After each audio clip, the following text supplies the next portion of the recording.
ਜੀ ਲੈਲ ਸਾਹਿਬ ਸਤਿ ਸ਼੍ਰੀ ਅਕਾਲ ਜੀ। ਸਤਿ ਸ਼੍ਰੀ ਅਕਾਲ ਗਿੱਲ ਸਾਹਿਬ। ਸਤਿ ਸ਼੍ਰੀ ਅਕਾਲ ਜੀ। ਇੱਕ ਵਾਰੀ ਫੇਰ ਦਿਨ ਵੀਰਵਾਰ ਔਰ ਵੀਰਵਾਰ ਦੇ ਦਿਨ ਅਸੀਂ ਆਪਣਾ ਨਵਾਂ ਤਾਜ਼ਾ ਤਾਰੀਨ ਸ਼ੋਅ ਲੈ ਕੇ ਹਾਜ਼ਰ ਹੋ ਚੁੱਕੇ ਹਾਂ। ਔਰ ਵੀਰਵਾਰ ਵਾਲੇ ਦਿਨ ਜੇ ਆਪਾਂ ਗੱਲਬਾਤ ਕਰੀਏ ਹਿੰਦੂ ਮਤ ਦੀ ਗੱਲ ਕਰੀਏ ਤਾਂ ਇਹਨੂੰ ਸਾਡੇ ਸਾਈਂ ਬਾਬਾ ਜੀ ਦਾ ਦਿਨ ਕਹਿੰਦੇ ਨੇ। ਔਰ ਵੀਰਵਾਰ ਨੂੰ ਮੰਦਰਾਂ ਦੇ ਵਿੱਚ ਸਾਈਂ ਬਾਬਾ ਦੇ ਮੰਦਰਾਂ ਦੇ ਵਿੱਚ ਰੌਣਕਾਂ ਲੱਗਦੀਆਂ ਨੇ। ਮੈਂ ਵੀ ਜਾ ਕੇ ਆਇਆ ਮੰਦਰ, ਆਸ਼ੀਰਵਾਦ ਲੈ ਕੇ ਆਇਆ। ਹਾਲਾਂਕਿ ਮੈਂ ਸਿੱਖ ਫੈਮਿਲੀ ਤੋਂ ਬਿਲੋਂਗ ਕਰਦਾ, ਪਰ ਮੇਰੀ ਹਰ ਧਰਮ ਦੇ ਵਿੱਚ ਲਹਿਲ ਸਾਹਿਬ ਆਸਥਾ ਰਹਿੰਦੀ ਹੈ, ਚਾਹੇ ਮੰਦਰ ਹੋਵੇ ਚਾਹੇ ਗੁਰਦੁਆਰਾ ਸਾਹਿਬ ਹੋਵੇ। ਔਰ ਗੁਰਦੁਆਰੇ, ਮੰਦਰ, ਮਸਜਿਦ, ਮਸੀਤਾਂ ਇਹ ਸਭ ਇਨਸਾਨ ਦੀਆਂ ਬਣਾਈਆਂ ਹੋਈਆਂ ਨੇ। ਔਰ ਵਿੱਚ ਜਿਹੜਾ ਬੈਠਾ ਪ੍ਰਮਾਤਮਾ ਉਹ ਇੱਕ ਹੈ। ਰੱਬੀ ਰੂਪ, ਰੱਬੀ ਜੋਤ ਇੱਕ ਹੈ, ਉਹ ਸਾਰਿਆਂ ਦੇ ਵਿੱਚ ਇੱਕੋ ਜਿਹੀ ਹੈ। ਇਸ ਕਰਕੇ ਨਾਂ ਵੱਖਰੇ ਵੱਖਰੇ ਹੋ ਸਕਦੇ ਨੇ, ਭਗਵਾਨ ਦੀਆਂ ਅਸੀਂ ਸ਼ਕਲਾਂ ਵੱਖਰੀਆਂ ਵੱਖਰੀਆਂ ਬਣਾਤੀਆਂ, ਲੇਕਿਨ ਜਿਹੜੀ ਅੰਦਰੋਂ ਦੀ ਆਤਮਾ ਹੈਗੀ ਆ ਉਹ ਆਤਮਾ ਇੱਕੋ ਹੀ ਹੈ। ਇਸ ਕਰਕੇ ਚੰਗੇ ਕਰਮ ਕਰਿਆ ਕਰੋ, ਮਾੜੇ ਕਰਮ ਨਾ ਕਰਿਆ ਕਰੋ। ਤੁਸੀਂ ਇਹ ਨਾ ਸੋਚਿਆ ਕਰੋ ਕਿ ਸਾਡਾ ਕੀ ਵਿਗੜ ਜੂ। ਸਵੇਰੇ ਲਹਿਲ ਸਾਹਿਬ ਗਿੱਲ ਸਾਹਿਬ ਇੱਕ ਫੇਸਬੁੱਕ ਤੇ ਨਾ ਫੋਟੋ ਵੇਖੀ ਮੈਂ, ਇੱਕ ਪਾਸੇ ਉਸ ਕੁੜੀ ਦੀ ਫੋਟੋ ਪਾਈ ਹੋਈ ਜਿਹੜੀ ਐਨਕਾਂ ਲੱਗੀ, ਜੀਨ ਪਾਈ, ਟੌਪ ਪਾਈ ਔਰ ਖੂਬਸੂਰਤ ਅੰਤਾਂ ਦੀ ਐਨ ਵਧੀਆ ਪੋਜ ਦੇ ਵਿੱਚ ਬੈਠੀ। ਨਾਲ ਹੀ ਉਹਦੀ ਇੱਕ ਦੂਜੀ ਫੋਟੋ ਪਾਈ ਹੋਈ, ਉਹ ਮੰਜੇ ਦੇ ਪਈ ਹੈ, ਸਾਰਾ ਚਿਹਰਾ ਉਹਦਾ ਪਿੰਜਰ ਬਣਿਆ ਪਿਆ, ਅੱਖਾਂ ਬਾਹਰ ਆਈਆਂ ਪਈਆਂ। ਉਹਦੇ ਵਿੱਚ ਲਿਖਿਆ ਸੀ ਵੀ ਹੁਸਨ ਜਵਾਨੀ ਜਿਹੜਾ ਹੈਗਾ ਇਹ ਸਦਾ ਨਹੀਂ ਰਹਿੰਦੇ, ਬਾਹਲਾ ਗੁਮਾਨ ਜਿਹੜਾ ਜ਼ਿੰਦਗੀ ਦੇ ਵਿੱਚ ਮਾੜਾ ਹੁੰਦਾ ਹੈ। ਔਰ ਕੋਈ ਪਤਾ ਨਹੀਂ ਕਿ ਇਨਸਾਨ ਦੀ ਕਦੋਂ ਫੂਕ ਨਿਕਲ ਜੇ। ਕਿਉਂ ਲੈਲ ਸਾਹਿਬ, ਕੀ ਕਿ ਤੁਹਾਡਾ ਸਿਆਣਾ ਤਜਰਬਾ ਕੀ ਕਹਿੰਦਾ? ਗੱਲ ਇਹ ਹੈ ਕਿ ਤੁਸੀਂ ਪਹਿਲੀ ਗੱਲ ਹੀ ਇਦਾਂ ਦੀ ਕਰ ਦਿੱਤੀ ਕਿ ਵੀਰਵਾਰ ਨੂੰ ਬੜੀ ਤਰਜੀਹ ਦਿੱਤੀ ਹੈ। ਹਾਂ, ਕਿਉਂਕਿ ਮੇਨ ਤਾਂ ਸਾਡੇ ਜਿਹੜੇ ਸਾਰੇ ਦਿਨ ਹੁੰਦੇ ਨੇ ਨਾ ਵਧੀਆ ਹੁੰਦੇ ਨੇ, ਉਹ ਸਾਰੇ ਵਧੀਆ ਦਿਨ ਹੁੰਦੇ ਨੇ। ਦਿਨਾਂ ਦੀ ਕਿਸੇ ਨਾਲ ਵੀ ਤੁਲਨਾ ਨਹੀਂ ਕੀਤੀ ਜਾ ਸਕਦੀ। ਦਿਨ ਤਾਂ ਸਾਰੇ ਮਨੁੱਖ ਦੇ ਬਣਾਏ ਹੋਏ ਨੇ। ਜਦੋਂ ਕਹਿੰਦੇ ਵਿਕਾਸ ਹੋਇਆ ਸੀ ਨਾ ਮਨੁੱਖ ਦਾ, ਜਦੋਂ ਉਹਨੂੰ ਜੀਵਨ ਜਾਚ ਆਈ ਸੀ ਤਾਂ ਉਹਨੇ ਕਿਸੇ ਨਾ ਕਿਸੇ ਨਾਵਾਂ ਦੇ ਨਾਲ ਸਮੇਂ ਨੂੰ ਬੰਨਿਆ ਸੀ ਵੀ ਸਮਾਂ ਜਿਹੜਾ ਹੈ ਉਹ ਉਹਨੂੰ ਕਿਵੇਂ ਵੰਡਿਆ ਜਾਏਗਾ। ਤੇ ਉਹਨੂੰ ਵੰਡਣ ਲਈ ਜੇ ਹੁਣ ਸਾਰੇ ਹੀ ਨਿਆਣੇ ਘਰ 'ਚ ਹੋਣ ਤੇ ਕਿਸੇ ਨਾ ਕਿਸੇ ਨਾਂ ਨਾਲ ਤਾਂ ਸੰਬੋਧਨ ਕਰਨਾ ਪਏਗਾ।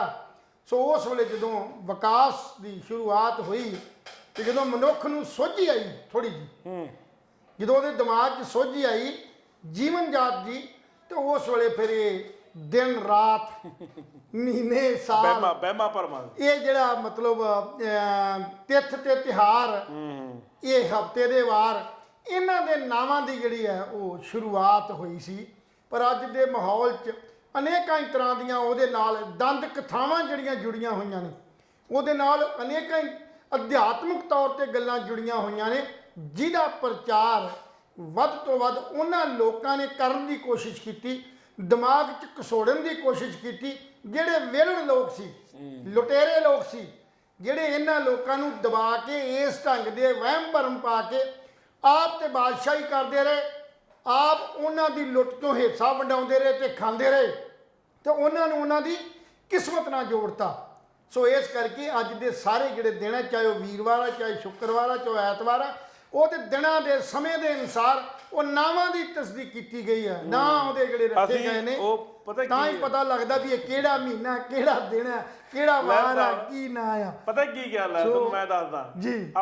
ਮੈਂ ਤਾਂ ਖੈਰ ਪੰਜਾਬ ਸੂਬੇ ਦੋਨੇ ਜਣੇ ਆਪਾਂ ਪੰਜਾਬ ਦੀ ਗੱਲ ਕਰਾਂਗੇ। ਜਦੋਂ ਸਾਡੀਆਂ ਮਾਵਾਂ ਜਿਉਂਦੀਆਂ ਸੀ ਨਾ, ਤੁਹਾਡੀ ਮਦਰ ਜਾਂ ਮੇਰੀ ਮਦਰ, ਜੀ ਜੀ, ਅਸੀਂ ਕਹਿਣਾ ਵੀ ਮੈਂ ਮੰਮੀ ਨਾ ਵੀ ਕੇਸੀ ਨਹਾਉਣਾ, ਕੇਸੀ ਨਹਾਉਣਾ ਮਤਲਬ ਵੀ ਬਾਲ ਧੋਣੇ ਨਹੀਂ ਪੁੱਤ, ਅੱਜ ਵੀਰਵਾਰ ਹੈ, ਅੱਜ ਕੇਸੀ ਨਹੀਂ ਨਹਾਉਣਾ। ਹੁਣ ਲੌਜਿਕ ਇਹ ਮੇਰੀ ਮਾਂ ਨੂੰ ਵੀ ਸਮਝ ਨਹੀਂ ਸੀ ਸ਼ਾਇਦ ਇਸ ਗੱਲ ਦਾ, ਤਾਂ ਮੈਨੂੰ ਵੀ ਗਿਆਨ ਨਹੀਂ ਸੀ ਕਿ ਮੈਂ ਛੋਟਾ ਸੀ, ਚਲੋ ਅਸੀਂ ਕੇਸੀ ਨਹੀਂ ਨਹਾਉਂਦੇ। ਫਿਰ ਉਸ ਤੋਂ ਬਾਅਦ ਮੰਗਲਵਾਰ ਦਾ ਦਿਨ ਆਉਣਾ, ਬੜੀ ਉਡੀਕ ਹੋਣੀ ਮੰਗਲਵਾਰ ਦੀ। ਅਸੀਂ ਪਿੰਡ 'ਚ ਰਹਿੰਦੇ ਸੀ, ਬੜਾ ਰੂਰਲ ਜਿਹਾ ਦੇਸੀ ਜਿਹਾ ਪਿੰਡ ਸੀ ਮਾਨਸਾ ਦਾ, ਫਤਿਹਪੁਰ। ਤੇ ਉਹ ਮੰਗਲਵਾਰ ਦੀ ਉਡੀਕ ਕਿਉਂ ਕਹਿੰਦੇ ਰਹਿੰਦੀ ਸੀ ਕਿ ਜਿਹੜੇ ਹਿੰਦੂ ਮਤ ਦੇ ਲੋਕ ਸੀ ਜਾਂ ਕੁਝ ਸਿੱਖ ਮਤ ਦੇ ਲੋਕ ਵੀ ਸੀ, ਉਹ ਬਜਰੰਗਬਲੀ ਦਾ ਦਿਨ ਇਹਨੂੰ ਮੰਨਦੇ ਸੀ। ਉਦੋਂ ਬਦਾਣਾ ਬਣਦੇ ਸੀ, ਜਿਹਨੂੰ ਮਿੱਠਾ ਬਦਾਣਾ। ਗਿੱਲ ਸਾਹਿਬ ਗੱਲ ਤੁਸੀਂ ਫਿਰ ਮੈਨੂੰ ਇੱਕ ਮਿੰਟ ਉਸ ਪਾਸੇ ਲੈ ਕੇ ਮੇਰੇ ਕੋਲ ਜਵਾਬ ਲੈ ਲਓ ਪਹਿਲਾਂ। ਮੇਰੇ ਸੁਣ ਤਾਂ ਗੱਲ, ਮੈਂ ਤੁਹਾਨੂੰ ਮਿੱਥ ਦੱਸਦਾ, ਤੁਸੀਂ ਉਹਨੂੰ ਐਕਸਪਲੇਨ ਕਰਿਓ ਫਿਰ, ਹੈਨਾ।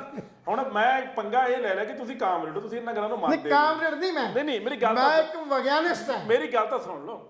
ਤੇ ਮੰਗਲਵਾਰ ਨੂੰ ਉਡੀਕ ਹੋਣੀ ਵੀ ਅੱਜ ਨਾ ਬਦਾਣਾ ਆਊਗਾ ਮਿੱਠਾ ਮਿੱਠਾ, ਤੇ ਅਸੀਂ ਨਾ ਬਦਾਣਾ ਮੰਦਿਰ ਦੇ ਬਾਹਰ ਖੜ ਜਾਣਾ, ਤੇ ਜਿਹੜਾ ਬੰਦ ਬਦਾਣੇ ਵਾਲਾ ਅਸੀਂ ਹੱਥ ਐਂ ਕਰ ਲੈਣਾ ਤੇ ਬਦਾਣਾ ਖਾਣਾ, ਰੱਜ ਕੇ ਬਦਾਣਾ ਖਾਣਾ, ਘਰੇ ਵੀ ਲਿਆਉਣਾ। ਉਦੋਂ ਸਮਝਣਾ ਵੀ ਮੰਗਲਵਾਰ ਹੈ, ਮੰਗਲਵਾਰ ਹੈ। ਤੇ ਉਸ ਤੋਂ ਬਾਅਦ ਫਿਰ ਨਾ ਕੀ ਹੁੰਦਾ ਵੀ ਕਈ ਸਿਆਣੇ ਕੋਲੇ ਜਾ ਵੜੀ ਮੇਰੀ ਮਾਂ ਹਨਾ, ਕਿਸੇ ਮੈਨੂੰ ਨਾਲ ਲੈ ਕੇ, ਤੇ ਐਂ ਕਰਕੇ ਉਹ ਕਹਿੰਦੀ ਵੀ ਨਾ ਮੇਰੇ ਮੁੰਡੇ ਦਾ ਕੰਮ ਨਹੀਂ ਸੈੱਟ ਹੋ ਰਿਹਾ, ਵੀ ਕੀ ਕਰੀਏ।